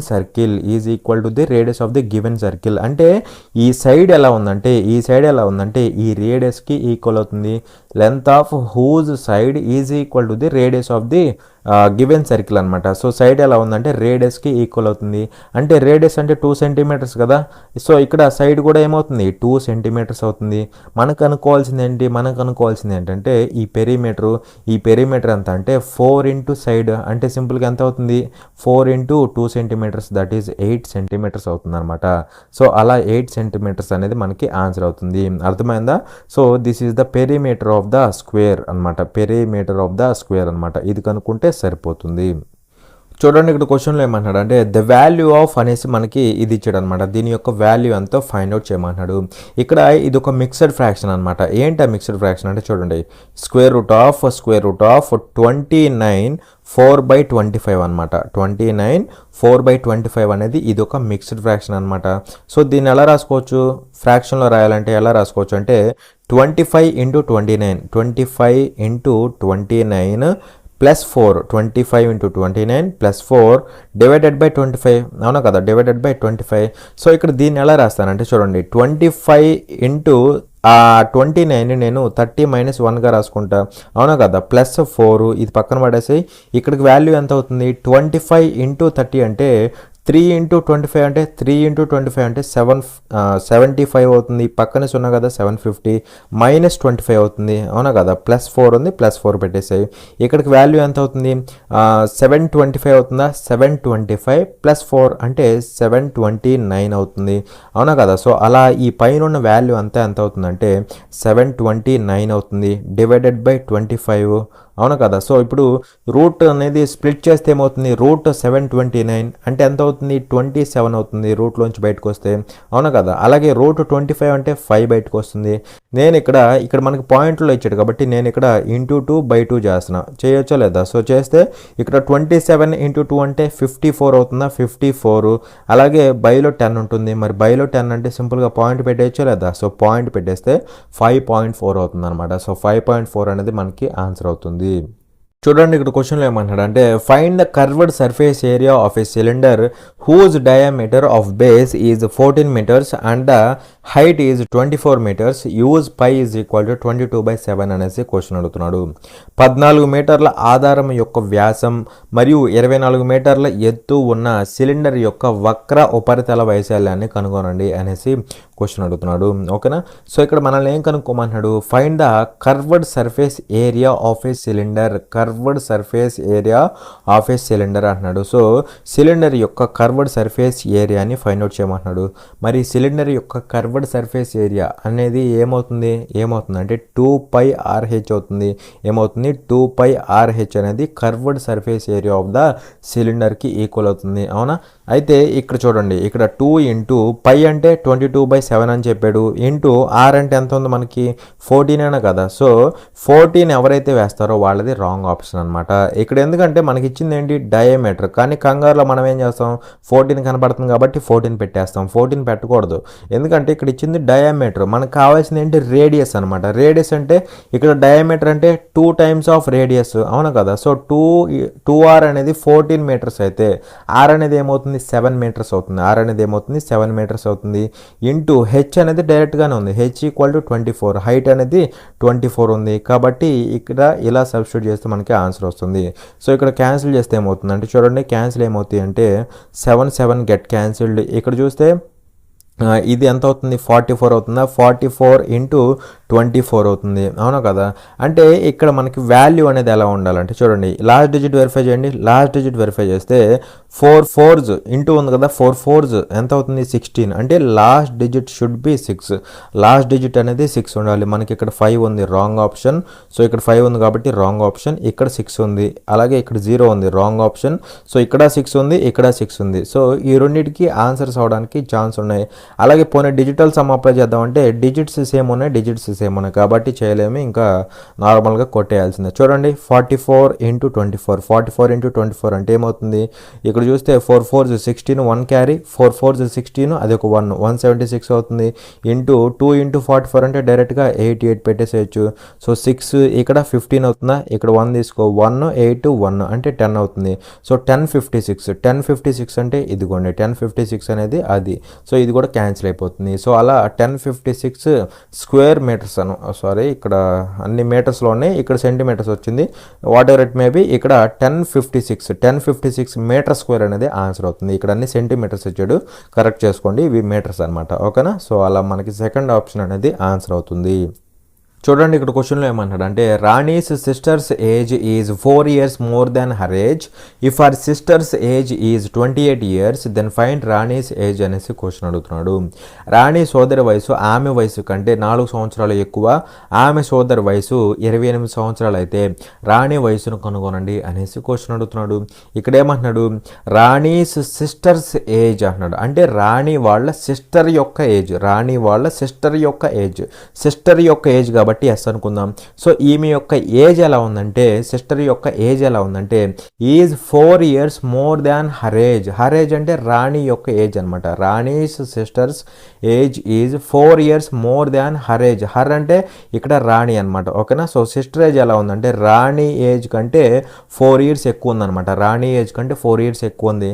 అలాగే ఇక్కడ ఏమంటున్నాడు, if her sister's age is 28 years అంటే సిస్టర్స్ ఏజ్. సో ఈమె యొక్క వయసు ఎంత అంటే 28 years అనమాట. అయితే ఇక్కడ ఏమంటున్నాడు, ఫైండ్ రాణీస్ ఏజ్ అంటున్నాడు. సో రాణి ఏజ్ ఎంత అవుతున్నప్పుడు 24 అయినా కదా. సో 24 years అనేది మనకి ఆన్సర్ అయిపోతుంది. కానీ నిజానికి ఇది కూడా చేయకూడదు. సిస్టర్ ఏజ్ ఎలా ఉంది, రాణి కంటే 4 years ఎక్కువ ఉంది, రాణి కంటే 4 years ఎక్కువ ఉంది. అప్పుడు రాణి ఏజ్ ఏమవ్వాలి, రాణి ఏజ్ ఏమవ్వాలంటే సిస్టర్ కంటే 4 years తక్కువ ఉండాలి, సిస్టర్ కంటే 4 years తక్కువ ఉండాలి. ఇక్కడ సిస్టర్ ఏజ్ 28 years, అప్పుడు రాణి ఏజ్ ఎలా ఉండాలి, సిస్టర్ కంటే 4 years తక్కువ ఉండాలి. ఎందుకంటే సిస్టర్ అనేది రాణి కంటే కంటే 4 ఇయర్స్ ఎక్కువ ఉంది, అంటే రాణి అనేది సిస్టర్ కంటే 4 ఇయర్స్ తక్కువ ఉండాలి. సో సిస్టర్ ఏజ్ 28 కాబట్టి రాణి ఏజ్ ఎలా ఉండాలి, దీనికంటే 4 ఇయర్స్ తక్కువ ఉండాలి. అలా డైరెక్ట్గా 24 అనేసి పెట్టేసేయాలి. మళ్ళీ ఈ తతంగం అంతా కూడా చేయకూడదు అనమాట. ఓకేనా. సో ఇదేంటంటే డైరెక్ట్గా పెట్టే క్వశ్చన్ అనమాట. చూడండి ఇక్కడ క్వశ్చన్లో ఏమంటాడు అంటే ఏ trader marked the price of N article at 1/2/5 times of its cost price and he sold it at 17/20 of the market price. What is his gain percentage on that article అనేసి question అడుగుతున్నాడు. ఒక వ్యాపారి ఒక వస్తువు ధరను దాని కొన్న ధర కంటే 1/2/5 రెట్లుగా గుర్తించి దానిని గుర్తించిన ధరలో 17/20కి విక్రయించాడు. ఆ వస్తువుపై అతని లాభ శాతం ఎంత అనేసి క్వశ్చన్ అడుగుతున్నాడు. ఓకేనా. సో ఇక్కడ ఏమంటున్నాడు ఏ trader marked the price of N article at 1/2/5 times of its cost price అంటున్నాడు. సో ఇక్కడ నుంచి మనకి ఇక్కడ ఏముంది అసలు యాక్చువల్గా మార్కెట్ ప్రైస్ ఉంది, అలాగే ఇక్కడ 1/2/5 times ఆఫ్ కాస్ట్ ప్రైస్ ఉంది. అంటే ఇక్కడ నుంచి మనకి మార్కెట్ ప్రైస్కి కాస్ట్ ప్రైస్కి రేషియో వస్తుంది అనమాట. ఓకేనా. సో మార్కెట్ ప్రైస్కి అదేవిధంగా మార్కెట్ ప్రైస్కి కాస్ట్ ప్రైస్కి రేషియో వస్తుంది. ఎలాగంటే చూడండి మార్కెట్ ప్రైస్ ఎలా ఉంది, మార్కెట్ ప్రైస్ ఎలా ఉందంటే 1/2/5 times of it's cost price, 1/2/5 times of it's cost price అనమాట. మరి ఇక్కడ 1/2/5 అంటే 1/2/5 అంటే ఏమవుతుంది, 5 1s 5 + 2 7/5 అవుతుంది కదా. సో 7/5 అవుతుంది అనమాట. అవును కదా. సో ఇది 7/5 అవుతుంది. దీన్ని బట్టి మార్కెట్ ప్రైస్కి కాస్ట్ ప్రైస్కి రేషియో ఏమవుతుంది, ఆ కాస్ట్ ప్రైస్ ఇటు వస్తే 7:5 అవుతుంది, 7:5 అవుతుంది. అవును కదా. సో ఇది అలాగే ఇక్కడ ఏమంటున్నాడు he sold it at 17/20 of the market price. Sold అంటే ఇక్కడ ఏముంటుంది, సెల్లింగ్ ప్రైస్ ఉంటుంది. ఆ సెల్లింగ్ ప్రైస్ ఎలా ఉంది, 17/20 of the market price. So selling price ఎలా ఉంది, 17/20 of the market price. So దీని నుంచి మనం సెల్లింగ్ ప్రైస్కి అదేవిధంగా మార్కెట్ ప్రైస్కి రేషియో కట్టొచ్చు. ఎలా కట్టొచ్చు, ఆ మార్కెట్ ప్రైస్ ఇటు తీసుకొస్తే 17:20 అవుతుందా. సో 17:20 అనేది ఈ రెండింటి యొక్క ఏమవుతుంది, రేషియో అవుతుంది అనమాట. అవునా కదా. సో రేషియో అవుతుంది. మనల్ని ఏమడుతున్నాడు, what is his gain percentage on that article. So gain percentage అంతా అన్నాడు. సో గెయిన్ పర్సంటేజ్ అంటే మనకి ఏం కావాలి, కాస్ట్ ప్రైస్ సెల్లింగ్ ప్రైస్ ఈ రెండు ఉంటే సరిపోతుంది. ఇంకా మనకి మార్కెట్ ప్రైస్తో పని ఉండదు అనమాట. సో అందుకే నేను ఈ ఆపోజిట్లో ఉన్న మార్కెట్ ప్రైస్ని నేను క్యాన్సిల్ చేసేస్తున్నా. సో క్యాన్సిల్ చేస్తే నాకు దేనికి రేషియో వస్తుంది, సెల్లింగ్ ప్రైస్కి అదేవిధంగా ఇక్కడున్న కాస్ట్ ప్రైస్కి రేషియో వస్తుంది. మనకు కావాల్సింది కూడా అదే. సో ఇక్కడ ఆపోజిట్లో ఏమన్నా ఉంటే క్యాన్సిల్ చేసుకోవచ్చు, లేదంటే జస్ట్ లీవ్ ఇట్. ఓకేనా. సో ఇక్కడ చూడండి 7 × 17 అంటే ఎంత అవుతుంది, 119 అవుతుంది. ఈస్టు 5 × 20 అంటే 100 అవుతుంది. అంటే సింపుల్గా ఇక్కడ మనల్ని అడిగింది గెయిన్ పర్సంటేజ్. అవునా కదా. మరి ఇక్కడ కాస్ట్ ప్రైస్ అనేది 100 పార్ట్స్ ఉంది. దాన్ని తీసుకెళ్ళి ఎంత కమ్మాడు అంటే సెల్లింగ్ ప్రైస్ 119 కదా. అంటే ఇక్కడ నుంచి ఇక్కడికి ఎంత ప్రాఫిట్ వచ్చింది, 19 పార్ట్స్ ప్రాఫిట్ వచ్చింది. ఎంత మీద అంటే కాస్ట్ ప్రైస్ మీద, అంటే 100 మీద. పర్సంటేజ్ కదా, ఇంటూ 100 చేయాలి. చేస్తే మనకి ఎంత పర్సంటేజ్ గెయిన్ వస్తుంది, 19% గెయిన్ వస్తుంది. కానీ ఇది కూడా చేయకూడదు, ఎందుకంటే కాస్ట్ ప్రైస్ అనేది కంప్లీట్గా 100 ఉంది. 100 ఉన్నప్పుడు దానికంటే సెల్లింగ్ ప్రైస్ ఎంత ఎక్కువ ఉంటే అంత ప్రాఫిట్ వచ్చినట్టు, అంత పర్సంటేజ్ ప్రాఫిట్ వచ్చినట్టు. లేదా దానికంటే ఎంత తక్కువ ఉంటే అంత పర్సంటేజ్ లాస్ వచ్చినట్టు అనమాట. ఎందుకంటే ఇది కంప్లీట్గా 100 ఉంది. ఇది 100% అనుకుంటే ఇది 119% అవుతుంది. మరి దీనికంటే ఎంత ఎక్కువ ఉంది, సెల్లింగ్ ప్రైస్ 19% ఎక్కువ ఉంది. సో అదే డైరెక్ట్గా గెయిన్ పర్సంటేజ్ అవుతుంది. ఇది కూడా నిజానికి చేయకూడదు అనమాట. ఓకేనా. కానీ చేసినా నో ప్రాబ్లం. సో అలా మనకి 19% అనేది ఆన్సర్ అవుతుంది. ఓకేనా. చూడండి ఇక్కడ క్వశ్చన్లో ఏమన్నాడు అంటే if the mean of 22, 25, 27, 24 and x is 26 then the value of x is అనేసి క్వశ్చన్ అడుగుతున్నాడు. 22, 25, 27, 24 మరియు ఎక్స్ల సగటు 26 అయితే ఎక్స్ విలువ ఎంత అనేసి క్వశ్చన్ అడుగుతున్నాడు. సో ఇక్కడ మనకి కొన్ని అబ్జర్వేషన్స్ ఇచ్చాడు. ఏంటి అబ్జర్వేషన్స్ అంటే ఇదిగోండి ఇవన్నమాట అబ్జర్వేషన్స్. ఏంటి చూడండి జాగ్రత్తగా, 22 ఒకటి, 25 ఒకటి, 27 ఒకటి, అదేవిధంగా 24 ఒకటి. అవునా. ఇంకోటి వచ్చేసి ఏంటంటే ఎక్స్ అనమాట. సో వీటన్నిటి యొక్క ఏమి ఇచ్చాడు, మనకి మీన్ ఇచ్చాడు అనమాట. మీన్ ఎంత అంటే 26 అనమాట. అవునా కదా. మీన్ ఎంత అంటే 26. మనల్ని అడుగుతుంది ఏంటంటే ఎక్స్ వాల్యూ ఎంత అనేసి క్వశ్చన్ అడుగుతున్నాడు. సో ఇక్కడ దీన్ని ఎలా చేస్తామంటే చూడండి జాగ్రత్తగా, ఇక్కడ మనకి ఇవి కదా అబ్జర్వేషన్స్. సో వీటన్నిటి యొక్క మీన్ ఎంత అంటే 26, అవునా కదా. సో ఎప్పుడైతే కొన్ని అబ్జర్వేషన్స్ యొక్క మీన్ అనేది 26 అన్నామో అప్పుడు ప్రతి అబ్జర్వేషన్ కూడా 26 అలా ఉండాలి, అవునా కదా. 26 అలా ప్రతి అబ్జర్వేషన్ 26 ఉండాలి, ఎందుకంటే వీటన్నిటి యొక్క మీనే 26 అనమాట. అలా ఇక్కడ ప్రతి అబ్జర్వేషన్ అనేది 26 ఉండాలి. అలా ఇక్కడున్న ఈ ఎక్స్ కూడా ఖచ్చితంగా ఎంత ఉండాలి అంటే 26 ఉండాలి, అవునా కదా. ఎక్స్ కూడా ఖచ్చితంగా 26 ఉండాలి. అలా ఎక్స్ వాల్యూ అనేది 26 అవుతుంది. కానీ ఇది యాక్చువల్ వాల్యూ కాదు. యాక్చువల్ వాల్యూ ఎలా వస్తుందంటే చూడండి, ఇప్పుడు మనం డీవియేషన్ మెథడ్లో చేస్తామన్నమాట. సో ఎక్స్ కూడా ఎలా ఉండాలి 26 ఉండాలి. ఇక్కడ వరకు అర్థమైంది కదా. నార్మల్ ప్రొసీజర్ కాదు ఇది, నార్మల్ ప్రొసీజర్ అయితే మొత్తాన్ని యాడ్ చేసి బై 5 ఈ తతంగం అంతా చేస్తాం. అలా వద్దు, మనకి సింపుల్గా వెళ్ళిపోదాం. సో ఎక్స్ వాల్యూ కూడా 26 ఉండాలి, ఎందుకంటే వీటన్నిటి యొక్క మీన్ అనేది 26 అనమాట. సో ఇవి కూడా 26 ఉండాలి, కానీ ఇది 22 ఉంది. అంటే ఎంత తక్కువ ఉంది, 4 తక్కువ ఉంది కాబట్టి -4 అనమాట. అలాగే ఇది 1 తక్కువ ఉంది కాబట్టి -1. అలాగే ఇది 1 ఎక్కువ ఉంది కాబట్టి +1, ఎక్కువ ఉంది కదా +1. అలాగే ఇది 2 తక్కువ ఉంది కాబట్టి -2. ఇది ఎంత తక్కువ ఉందో ఎంత ఎక్కువ ఉందో మనకు తెలియదు, కానీ మనం కనుక్కుంటాం. ఎలాగంటే చూడండి, ఇప్పుడు ఈ మొత్తాన్ని యాడ్ చేస్తే, ఇక్కడ ఉన్న మొత్తాన్ని యాడ్ చేస్తే 0 రావాలి, అవునా. మరి ఇక్కడ యాడ్ చేసినప్పుడు ఏమవుతుందో చూడండి, యాడ్ చేసినప్పుడు +1 -1 క్యాన్సిల్ అయిపోతుంది. ఇక్కడ -4 -2 అంటే -6 అవుతుంది. కానీ మొత్తాన్ని యాడ్ చేస్తే 0 అయిపోవాలన్నాను, మొత్తాన్ని యాడ్ చేస్తే 0 అయిపోవాలి. మరి ఇక్కడ ఈ రెండింటి వాల్యూ -6 వస్తే అప్పుడు ఇక్కడ ఖచ్చితంగా 0 అవ్వాలంటే ఇక్కడ వాల్యూ ఎంత ఉండాలి, +6 ఉండాలి, అవునా కదా. +6 ఉండాలి, ఎందుకంటే మొత్తం 0 అయిపోతాయి కదా అందుకనమాట. సో ఇది +6 ఉండాలి. ఆ +6 ఏదైతే ఉందో అది ఎగ్జాక్ట్గా 7 యాడ్ చేసేసాయి. అప్పుడు ఎక్స్ వాల్యూ ఎంత అవుతుందంటే డైరెక్ట్గా 32 అవుతుంది అనమాట. ఓకేనా. 32 అనేది మనకి ఎక్స్ వాల్యూ అవుతుంది, అవునా కదా. అదే మీరు కనుక ఈ మొత్తం యాడ్ చేసి బై 5 = 26 ఈ తతంగం అంతా చేశారనుకోండి, చాలా టైం అనేది పడుతుంది అనమాట. ఇక్కడ కూడా ఎంత టైం ఎందుకు పట్టిందంటే ఎక్స్ప్లెనేషన్ కాబట్టి మీకు అలా టైం పట్టింది అనమాట. వన్స్ అర్థమైతే మీకు ఈజీ కదా. చూడండి ఇక్కడ క్వశ్చన్లో ఏమంటాడు అంటే, if the simple interest on a certain some for 18 months at 5.5% per annum exceeds the simple interest on the same sum for 14 months at 6% per annum by 62.50 rupees, then the sum is అనేసి question అడుగుతున్నాడు.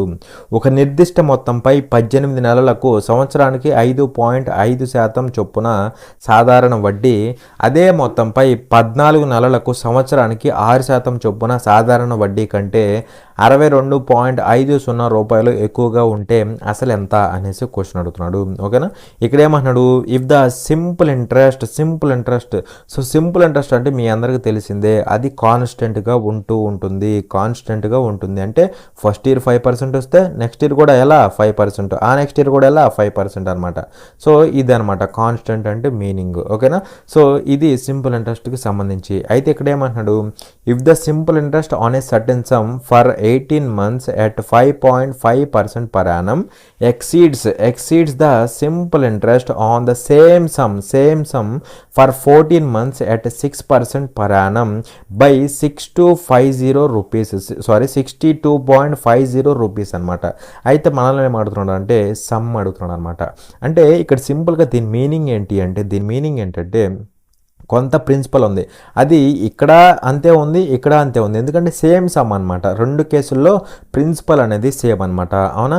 అయితే ఇక్కడ ఇచ్చిన question ఏంటంటే ఇక్కడ ఉన్న simple interest అనేది ఈ 18 months at 5.5% per annum, ఇక్కడ ఏదైతే సింపుల్ ఇంట్రెస్ట్ వస్తుందో ఆ సింపుల్ ఇంట్రెస్ట్ అనేది ఎలా ఉంది, exceeds the simple interest on the same some for ఇదనమాట. అంటే ఇక్కడున్న ఈ స్టార్టింగ్లో ఉన్న సింపుల్ ఇంట్రెస్ట్ అనేది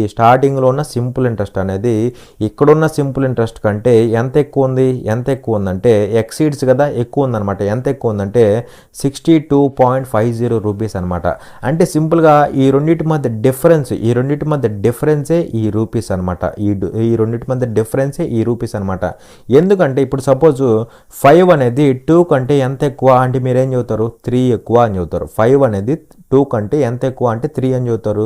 సో 5 ఎక్సీడ్స్ 2/3 అంటే ఈ 3 ఎలా వచ్చింది, 3 వచ్చిందని ఎలా తెలిసింది, ఈ రెండింటి మధ్య డిఫరెన్సే ఈ 3, అవునా కదా. సో 5 అనేది 2 కంటే ఎంత ఎక్కువ అంటే 3 అని చెప్పావు, అంటే ఈ రెండింటి మధ్య డిఫరెన్సే 3 కదా. సో అలాగే ఇక్కడ ఫస్ట్లో ఉన్న ఈ సింపుల్ ఇంట్రెస్ట్ అనేది రెండోసారి ఉన్న ఈ సింపుల్ ఇంట్రెస్ట్ కంటే ఎంత ఎక్కువ అంటే సింపుల్గా ఈ రెండింటి మధ్య డిఫరెన్సే ఈ రూపీస్ అనమాట, ఓకేనా.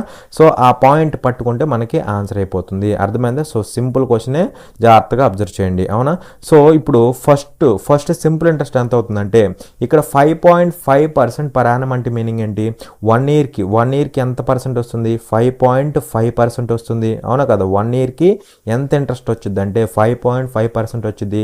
అలా ఎన్ని ఇయర్స్ కంటే 18 మంత్స్కి, కానీ దీన్ని మనం ఇయర్స్లోకి కన్వర్ట్ చేయాలి, ఎందుకంటే ఇక్కడ యానం కదా, ఇయర్స్ కదా ఉంది. సో మంత్స్ని ఇయర్లో కన్వర్ట్ చేయాలంటే బై 12 చేయాలి. అలా ఫస్ట్ టైం వచ్చే సింపుల్ ఇంట్రెస్ట్ ఇది, అవునా కదా. అలాగే నెక్స్ట్ టైం వచ్చే సింపుల్ ఇంట్రెస్ట్ అంటే ఇక్కడ 1 ఇయర్కి ఎంత వస్తుంది, పర్ యానం కదా, 1 ఇయర్కి 6% వచ్చింది, 1 ఇయర్కి 6%. అలా ఎన్ని మంత్స్కి, 14 మంత్స్కి, కానీ దాన్ని ఇయర్స్లోకి కన్వర్ట్ చేయాలి అంటే 14 బై మంత్స్ని ఇయర్స్లో కన్వర్ట్ చేయాలంటే బై 12 చేయాలి. అలా నెక్స్ట్ టైం వచ్చే సింపుల్ ఇంట్రెస్ట్ ఇది. ఈ రెండింటికి మధ్య డిఫరెన్సే ఈ 62.50 రూపీస్, అవును కదా. సో ఇదనమాట, ఎంతవరకు అర్థమైంది కదా. అయితే ఇక్కడ మనల్ని అడుగుతుంది ఏంటంటే సమ్ ఎంత, ప్రిన్సిపల్ ఎంత అంటున్నాడు. సో సింపుల్ క్వశ్చనే, జాగ్రత్తగా అబ్జర్వ్ చేయండి, ఓకేనా. సో ఇక్కడ 5.5% అంటే ఇక్కడ దీన్ని ఎలా రాసుకోవచ్చు, 5.5 అంటే 11/2 రాసుకోవచ్చు, లేదా 11/2% అనుకోవచ్చు. ఇంటూ ఇక్కడ 6 ఇక్కడ 3 టైమ్స్, 6 ఇక్కడ 2 టైమ్స్ పోతుంది. సో ఇక్కడ 3/2 అవుతుంది కదా, 3/2 అవుతుంది అనమాట. అంటే ఇక్కడ పర్సంటేజ్ ఏమవుతుంది అంటే 3/2 కదా. సో 33/4 అవుతుందా, 33/4% అవుతుందా, 33/4% అవుతుంది డిఫరెన్స్. ఇక్కడ చూస్తే మనకి 6 ఒకసారి, 6 ఇక్కడ 2 సార్లు, 2 ఒకసారి, 2 ఇక్కడ 7 సార్లు. సో ఇక్కడ ఎంత అంటే 7% ఈజ్ ఈక్వల్ టు ఎంత అంటే 62.50 రూపీస్. సో ఇక్కడ క్రాస్ మల్టిప్లై చేస్తే ఏమవుతుంది, 4 7 28, 33 మైనస్ 28 అంటే 5% అవుతుందా, 33 మైనస్ 28 అంటే 5%, బై 4 ఈక్వల్ టు 62.5. ఆ బై 4 అటు వెళ్తే ఏమవుతుంది, ఇంటూ అవుతుందా, ఇంటూ అంటే 4 ఇంటూ 62.5 అవుతుంది, అవునా కదా. మనల్ని అడిగింది ఏంటి, సమ్ అడిగాడు. సమ్ నథింగ్ బట్ ప్రిన్సిపల్ అనమాట. అది ఎంత పర్సెంట్, 100%. మీ అందరూ తెలిసిందే, ఆ 100% వాల్యూ కనుక్కుంటే సరిపోతుంది, ఓకేనా. మరి ఇక్కడ దీన్ని ఎలా రాసుకోవచ్చు అంటే చూడండి, ఇక్కడ పర్సంటేజ్ గెట్ క్యాన్సిల్డ్.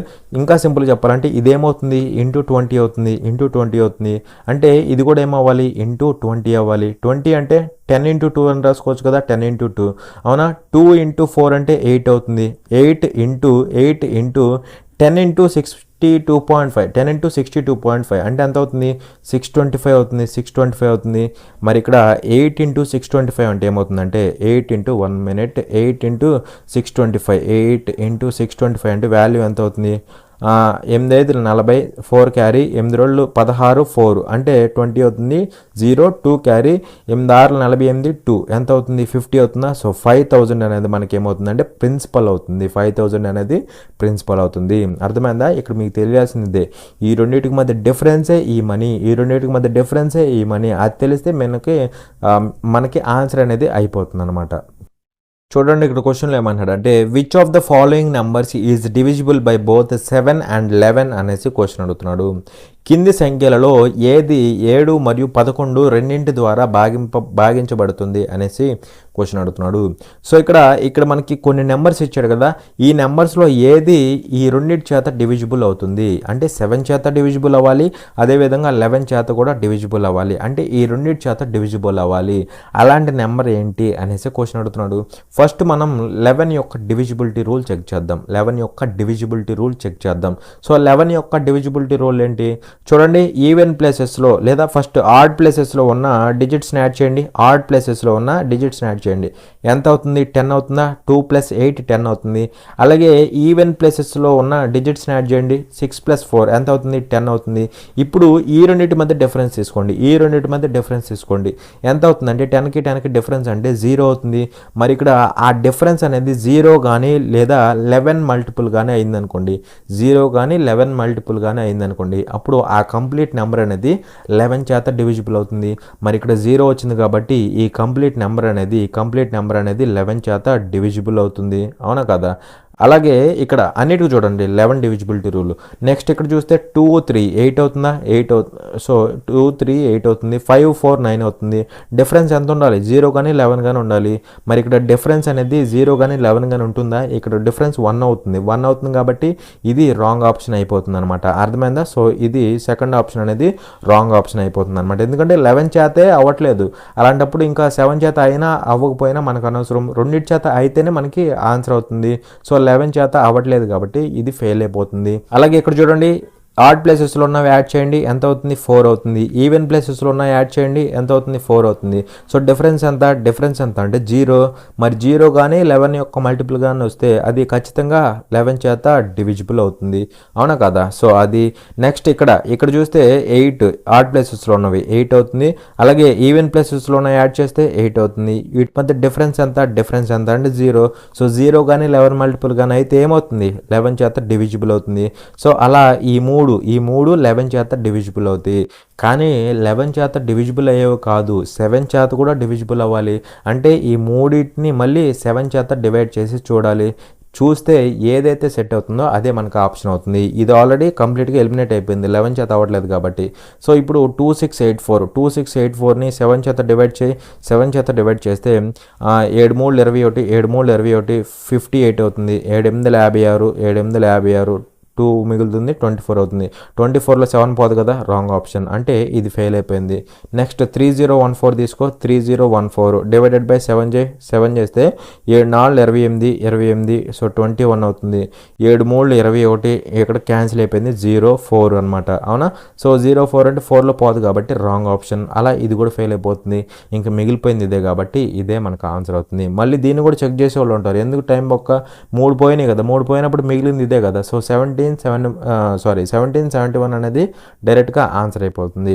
లేదంటే చెక్ చేసుకోండి, 1771 చేస్తే ఏమవుతుందంటే చూడండి, 7 ఇక్కడ 2 టైమ్స్ 7 రోజుల్లో 14, 37 అవుతుంది. 7 5 35, 7 5 35, 2 మిగులుతుంది, 21, 7 3 21 సరిపోయిందా? సో 0 వచ్చిందనమాట.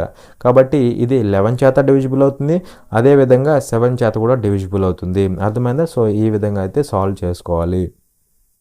చూడండి ఇక్కడ క్వశ్చన్లో ఏమంటాడు అంటే, if 2 parallel lines are intersected by a transversal, then which of the options below is necessarily true అనేసి క్వశ్చన్ అడుగుతున్నాడు. 2 సమాంతర రేఖలు ఒక విలోమ రేఖ ద్వారా ఖండించబడితే కింద ఇవ్వబడిన ఎంపికలలో ఏది తప్పనిసరిగా నిజమవుతుంది అనేసి క్వశ్చన్ అడుగుతున్నాడు. ఇక్కడ ఏమంటున్నాడు, 2 parallel lines are intersected by a transversal. So 2 parallel lines ఉన్నాయి, ఆ రెండింటిని ఒక ట్రాన్స్వర్సల్ అనేది కట్ చేసింది అనమాట, ఓకేనా? సో ఇక్కడ రెడ్ కలర్లో ఉన్న ఈ లైన్స్ అనేవి ప్యారలల్ లైన్స్ అనమాట. ఈ రెండేంటి ప్యారలల్ లైన్స్. అయితే ఈ ప్యారలల్ లైన్స్ని ఒక ట్రాన్స్వర్సల్ అనేది ఈ విధంగా ఇలా కట్ చేసింది అనమాట. అలా ఇదేమవుతుందంటే ట్రాన్స్వర్సల్ అవుతుంది, విలోమ రేఖ అయితే అవుతుందన్నమాట. సో అయితే ఇలా గనక జరిగితే ఇచ్చిన 4 ఆప్షన్స్లో ఏది ఖచ్చితంగా ట్రూ అవుతుంది అనేసి క్వశ్చన్ అడుగుతున్నాడు, ఓకేనా? సో ఫస్ట్ ఆప్షన్ చూడండి, ఇక్కడ ఏమంటున్నాడు, the sum of the measure of a pair of corresponding angles is 180 అంటున్నాడు. సంబంధిత కోణాల జత యొక్క కొలతల మొత్తం 180 డిగ్రీలు అనేసి క్వశ్చన్ అడుగుతున్నాడు. సో ఇక్కడ ఏమంటున్నాడు, sum of the measures of a pair of corresponding angles is 180 అంటున్నాడు. సో కరెస్పాండింగ్ యాంగిల్స్ యొక్క సమ్ అనేది 180 డిగ్రీస్ అంటున్నాడు. అసలు కరెస్పాండింగ్ యాంగిల్స్ అంటే ఏంటి? ఇలా ప్యారలల్ లైన్స్ని ఒక ట్రాన్స్వర్సల్ కట్ చేసినప్పుడు కరెస్పాండింగ్ యాంగిల్స్ ఏమవుతాయి అంటే చూడండి, కరెస్పాండింగ్ యాంగిల్స్ ఏమవుతాయి అంటే ఇవి అవుతాయి అనమాట. ఇదిగోండి ఈ 2 కరెస్పాండింగ్ యాంగిల్స్ అవుతాయి. లేదు అంటే ఇక్కడ తీసుకోండి, ఇది ఈ 2 కరెస్పాండింగ్ యాంగిల్స్ అవుతాయి. లేదు అనుకుంటే ఇక్కడ తీసుకోండి, ఈ 2 కరెస్పాండింగ్ యాంగిల్స్ అవుతాయి. లేదు అంటే ఇటు సైడ్ తీసుకోండి, ఈ 2 కరెస్పాండింగ్ యాంగిల్స్ అవుతాయి అనమాట. ఎప్పుడైనా గుర్తుపెట్టుకోండి, ప్యారలల్ లైన్స్ని ట్రాన్స్వర్సల్ కట్ చేసింది అనుకోండి, అప్పుడు కరెస్పాండింగ్ యాంగిల్స్ ఏమవుతాయి అంటే ఈక్వల్ అవుతాయి అనమాట. కరెస్పాండింగ్ యాంగిల్స్ ఏమవుతాయి, ఈక్వల్ అవుతాయి. 40 అంటే ఇది సపోజ్ 40 డిగ్రీస్ అనుకోండి, ఇది కూడా 40 డిగ్రీసే ఉంటుంది, అవునా? అయితే ఇక్కడేమంటున్నాడు, ఈ రెండింటి యొక్క సమ్ అనేది కరెస్పాండింగ్ యాంగిల్స్ యొక్క సమ్ అనేది 180 అంటున్నాడు. అంటే ప్రతిసారి 180 అవుతుందా? అవ్వదు కదా, ఎందుకంటే ఇప్పుడు చిన్న ఎగ్జాంపుల్ తీసుకుంటేనే ఇక్కడ 40 ఈ రెండు కరెస్పాండింగ్ యాంగిల్స్ ఈక్వల్ అవుతున్నాయి కదా. సో ఇక్కడ యాడ్ చేస్తే ఈ రెండింటి యొక్క సమ్ అనేది 180 అవుతుందా? అవ్వట్లేదు కదా. అంటే ఫస్ట్ మనం తీసుకున్న ఎగ్జాంపుల్లోనే ఇది ఫెయిల్ అయిపోయింది, అవునా కదా. మరి ఎప్పుడు 180 అవుతుందంటే చూడండి, ఎప్పుడు 180 అవుతుందంటే ఇలా పర్పెండిక్యులర్గా కట్ చేసింది అనుకోండి, అప్పుడు ఇక్కడ ఇది 90 ఉంటుంది, ఇది 90 ఉంటుంది, అప్పుడు ఈ కరెస్పాండింగ్ యాంగిల్స్ యొక్క సమ్ అనేది 180 అవుతుంది. ఈ ఒక్క కేసు తప్పనిచ్చి మిగిలిన ఏ కేసులో కూడా ఈ కండిషన్ అనేది ట్రూ అవ్వదన్నమాట. ఎందుకంటే ఇప్పుడు ఇక్కడ 40 తీసుకున్నాం, 40 తీసుకున్నప్పుడు ఈ రెండింటి యొక్క సమ్ అనేది 180 అయిందా? అవలా. కానీ ఇక్కడ ఈ ఒక్క కేసులో 90 ఉన్నప్పుడు అయ్యింది. ఇంకా రిమైనింగ్ ఏ కేసులో కూడా ఈ కండిషన్ అనేది ట్రూ అవ్వదు. మరి ఒక దాంట్లో ఫెయిల్ అయినట్టే. కాబట్టి ఈ కేసు అనేది కరెక్ట్ కాదనమాట. ఈ కండిషన్ అనేది కరెక్ట్ కాదు, ఓన్లీ ఒక దాంట్లోనే పాసిబుల్ అవుతుంది. అన్నిట్లో పాసిబుల్ అయితేనే అది ఖచ్చితంగా కరెక్ట్ అనేసి చెప్తామన్నమాట. ఓకేనా. నెక్స్ట్ ఆప్షన్ చూడండి. నెక్స్ట్ ఆప్షన్లో ఏమంటున్నాడు, the sum of the measures of a pair of alternate interior angles is 180 అంటున్నాడు. ప్రత్యామ్నాయ అంతర్గత కోణాల జత యొక్క కొలతల మొత్తం 180 డిగ్రీలు అనేసి అంటున్నాడు. ఇక్కడ ఏమంటున్నాడు, sum of the measures of a pair of alternate interior angles is 180 degrees అంటున్నాడు. అంటే ఆల్టర్నేట్ ఇంటీరియర్ యాంగిల్స్ ఉంటాయి కదా, వాటి యొక్క సమ్ అనేది 180 డిగ్రీస్ అంటున్నాడు. సో ఇక్కడ ఆల్టర్నేట్ ఇంటీరియర్ యాంగిల్స్ అంటే ఏంటంటే చూడండి, ఇంటీరియర్ యాంగిల్స్ అంటే లోపల ఉండాలన్నమాట. దేనికి లోపల అంటే ఈ ప్యారలల్ లైన్స్కి లోపలే ఉండాలన్నమాట, అలాంటి యాంగిల్స్ అనమాట. చూడండి ఆల్టర్నేట్ ఇంటీరియర్ యాంగిల్స్. సో ఏమవుతాయి అంటే చూడండి, ఇదిగోండి ఇది ఒకటి అనుకుంటే, ఈ యాంగిల్ అనుకుంటే దీనికి సంబంధించిన ఆల్టర్నేట్ ఇంటీరియర్ యాంగిల్ ఏమవుతుందంటే ఇది అవుతుంది అనమాట, అవునా కదా. సో ఇది అయితే ఈ రెండు మనకి ఆల్టర్నేట్ ఇంటీరియర్ యాంగిల్స్ అవుతాయి. అలా కాకుండా ఇటు సైడ్ తీసుకున్నారు అనుకోండి, ఇది అలాగే ఇది ఈ రెండు ఆల్టర్నేట్ ఇంటీరియర్ యాంగిల్స్ అవుతాయి. అర్థమైందా? సో వాటిని మనం ఆల్టర్నేట్ ఇంటీరియర్ యాంగిల్స్ అయితే అంటాం అనమాట. ఓకేనా. సో ఈ రెండు ఆల్టర్నేట్ ఇంటీరియర్ యాంగిల్స్. సపోజ్ ఇది 50 డిగ్రీస్ అనుకోండి, అప్పుడు ఆటోమేటిక్గా ఇది కూడా 50 డిగ్రీస్ అవుతుంది. అదేవిధంగా ఇక్కడ మనం తెలుసుకోవాల్సింది ఏంటంటే ఆల్టర్నేట్ ఇంటీరియర్ యాంగిల్స్ అనేవి సేమ్ ఉంటాయి, ఈక్వల్గా ఉంటాయి. అది మనం తెలుసుకోవాల్సిన పాయింట్ అనమాట. అయితే ఇక్కడ ఏమంటున్నాడు, ఈ ఆల్టర్నేట్ ఇంటీరియర్ యాంగిల్స్ యొక్క సమ్ అనేది 180 అవుతుంది అంటున్నాడు. మరి 180 అయిద్దా? ప్రతి కేసులో అయిద్దా? ఇక్కడ చూసుకుంటే 50 యాడ్ చేస్తే ఎంత అయింది? 100 అయింది. ప్రతి కేసులో 180 అయిద్దా? అవ్వదు కదా. ఎప్పుడు 180 అయింది? ఎప్పుడు 180 అంటే సింపుల్గా ఇప్పుడు చూడండి, ఇదిగోండి ఇలా పర్పెండిక్యులర్గా కట్ చేసింది అనుకోండి, కట్ చేసినప్పుడు ఇక్కడ 90, దానికి ఆల్టర్నేట్ ఇంటీరియర్ యాంగిల్ ఇక్కడ కూడా 90 ప్లస్ 90 180, అప్పుడు మాత్రమే అవుతుంది. రిమైనింగ్ ఏ కేసులో అవ్వదు. కాబట్టి ఈ కండిషన్ అనేది ప్రతి కేసులో సాటిస్ఫై అవ్వదు, కాబట్టి ఇది కూడా రాంగ్ ఆప్షన్ అవుతుంది. చూడండి నెక్స్ట్ చూడండి, ఇక్కడ ఏమంటున్నాడు, the sum of the measures of a pair of vertically opposite angles is 180 degrees అంటున్నాడు. శీర్షాభిముఖ కోణాల జత యొక్క కొలతల మొత్తం 180 డిగ్రీలు అనేసి అంటున్నాడు. అంటే ఇక్కడ some of the measures of a pair of vertically opposite angles is 180 అంటున్నాడు. వర్టికల్లీ ఆపోజిట్ యాంగిల్స్ అంటే చూడండి ఇలా కట్ చేసినప్పుడు ఇదిగోండి ఈ యాంగిల్ ఈ రెండు వర్టికల్లీ ఆపోజిట్ యాంగిల్స్ అంటాం, అంటాం. అలాగే ఇక్కడ చూసుకుంటే ఈ యాంగిల్ వర్టికల్లీ ఆపోజిట్ యాంగిల్స్ అంటాం. లేదంటే ఇక్కడ చూసుకుంటే ఈ రెండు వర్టికల్లీ ఆపోజిట్ యాంగిల్స్, లేదు ఇక్కడ తీసుకుంటే ఈ రెండు వర్టికల్లీ ఆపోజిట్ యాంగిల్స్ అవుతాయి అనమాట. సో ఇక్కడ మనం గుర్తుపెట్టుకోవాల్సింది ఏంటంటే వర్టికల్లీ ఆపోజిట్ యాంగిల్స్ అనేవి ఇవి కూడా సేమ్ ఉంటాయి అనమాట. అంటే సేమ్ నథింగ్ బట్ ఈక్వల్గా ఉంటాయి అనమాట. లేదంటే ఈక్వల్ అని రాసుకోండి, ఓకేనా. సో ఇవి ఈక్వల్గా ఉంటాయి, ఇవి కూడా ఈక్వల్గా ఉంటాయి, అదేవిధంగా ఇవి కూడా ఈక్వల్గానే ఉంటాయి అన్నమాట, ఓకేనా. అయితే ఇక్కడ ఏమంటున్నాడు, ఈ రెండింటి యొక్క సమ్ అనేది 180 అంటున్నాడు. ప్రతి కేసులో 180 అయిద్దా? అవ్వదు. ఎందుకంటే ఇప్పుడు నేను 60 తీసుకుంటే ఇది 60 అనుకోండి, ఆటోమేటిక్ ఇది కూడా ఏమవుతుంది? 60 అవుతుంది, అవునా కదా. ఇది కూడా 60 అవుతుంది. మరి యాడ్ చేస్తే 180 అవుతుందా? అవ్వదు. ఎప్పుడైద్ది అంటే ఒకవేళ 90 ఉంటేనే అయింది. ఇక్కడ 90 ఉందనుకోండి, ఇక్కడ 90 డిగ్రీస్ అయితే దీనికి ఆపోజిట్లో ఉన్నది ఇది కూడా 90 డిగ్రీస్ అవుతుంది. సో 90 ఈ కేసులోనే 180 అయింది. రిమైనింగ్ ఏ కేసులో కూడా 180 అనేది అవ్వదు. కాబట్టి అన్ని కేసులో సాటిస్ఫై అవ్వదు, కాబట్టి ఇది కూడా రాంగ్ ఆప్షన్. చూడండి ఇక్కడ నెక్స్ట్ పాయింట్లో ఏమంటున్నాడు అంటే నెక్స్ట్ ఆప్షన్లో the sum of the measures of a pair of interior angles on the same side of the transversal is 180 degrees అంటున్నాడు. విలోమ రేఖకి ఒకే వైపు ఉన్న అంతర్గత కోణాల జత యొక్క కొలతలు మొత్తం 180 డిగ్రీలు అనేసి అంటున్నాడు అనమాట. మరి ఇది ట్రూ అయినా కాదా అంటే చూడండి, ఇక్కడ ఏమంటున్నాడు, sum of the measures of a pair of interior angles on the same side of the transversal is 180 అంటున్నాడు. ఇది ట్రాన్స్వర్సల్ కదా, దీనికి సేమ్ సైడ్ ఉండాలి, అంటే ఈ సైడ్ అన్నా ఉండాలి లేదా ఈ సైడ్ అన్నా ఉండాలి. అలాంటి ఇంటీరియర్ యాంగిల్స్ అనమాట. ఇంటీరియర్ యాంగిల్స్ అంటే ఈ ప్యారలల్ లైన్స్కి మధ్యలో ఉంటాయి అనమాట. అలాంటి ఇంటీరియర్ యాంగిల్స్ యొక్క సమ్ ఎంత అంటే 180 అంటున్నాడు. మరి అది నిజమేనా కాదా అంటే చూడండి, ఇటు సైడ్ ఉన్న ఇంటీరియర్ యాంగిల్స్ ఏమవుతాయి, ఇదిగోండి, ఇది ఒక ఇంటీరియర్ యాంగిల్, ఇది ఒక ఇంటీరియర్ యాంగిల్. ఈ రెండింటి యొక్క సమ్ అనేది ఖచ్చితంగా 180 డిగ్రీస్ అవుతుంది. ఖచ్చితంగా 180 డిగ్రీస్ అవుతుంది అనమాట. ఎలాంటి కేసులో అయినా సరే ఇలా మనకి 180 డిగ్రీస్ అవుతుంది. లేదు ఇటు సైడ్ తీసుకుంటే ఇది ఒక ఇంటీరియర్ యాంగిల్, ఇది ఒక ఇంటీరియర్ యాంగిల్. ఈ రెండింటి యొక్క సమ్ కూడా ఆల్వేస్ 180 డిగ్రీస్ అనమాట. అలా ఈ స్టేట్మెంట్ అనేది ట్రూ అయిపోతుంది. అనమాట. ఓకేనా? లేదంటే ఇక్కడ ఈ 3 ఫెయిల్ అయిపోయినాయి కాబట్టి కళ్ళు మూసుకొని ఇదే మనం ఆన్సర్గా పెట్టేసేయచ్చు. చూడండి, ఇక్కడ క్వశ్చన్లో ఏమంటున్నాడు అంటే if a⁴ plus 1/a⁴ is equal to 34 then the value of a⁴ plus 1/a� is అనేసి క్వశ్చన్ అడుగుతున్నాడు. a⁴ plus 1/a⁴ is equal to 34 అయితే a⁴ ప్లస్ 1/a⁴ విలువ ఎంత అనేసి క్వశ్చన్ అడుగుతున్నాడు. ఇక్కడ మనకి ఏమి ఇచ్చాడంటే చూడండి, a⁴ ప్లస్ 1/a⁴ ఇచ్చాడు అనమాట. ఆ a⁴ని నేను ఎలా రాస్తానంటే a² రాస్తా ప్లస్ 1 మళ్ళీ a⁴ని a² రాస్తా. రాయొచ్చో లేదా? Is equal to 34. మనల్ని అడిగింది ఏంటి, a⁴ ప్లస్ 1/a⁴ అడిగాడు. అవునా? దాన్ని నేను ఎలా రాస్తానంటే a⁴ని a² రాస్తా. రాయొచ్చు లేదా? 2 3 6 సరిపోద్దా? బై 1/a⁴ మళ్ళీ a⁴ని a² రాస్తా. రాయొచ్చో లేదా? సో ఈ వాల్యూ మనం ఫైండ్ అవుట్ చేయాలి. అవునా కదా? సో ఇప్పుడు చెప్పండి నాకు, ఇక్కడ నేను a² బదులు నేను x పెట్టుకుంటా. x పెడితే ఇది వాల్యూ ఏమవుతుందంటే x² కదా, a² బదులు x. So x² plus 1/x² అవుతుంది. ఈజ్ ఈక్వల్ టు ఎంత అంటే 34 అవుతుంది అనమాట. అవునా? మనం కనుక్కోవాల్సింది ఏంటంటే a² అంటే x కదా, సో x³ ప్లస్ 1/x³ అనమాట. అవునా? సో ఈ వాల్యూ కనుక్కోవాలి.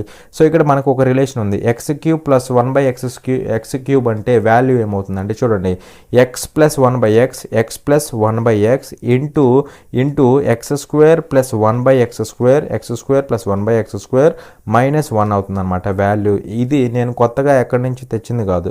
ఇదేంటంటే చూడండి, a³ ప్లస్ b³ అంటే ఎలా రాసుకోవచ్చు అంటే a plus b into a²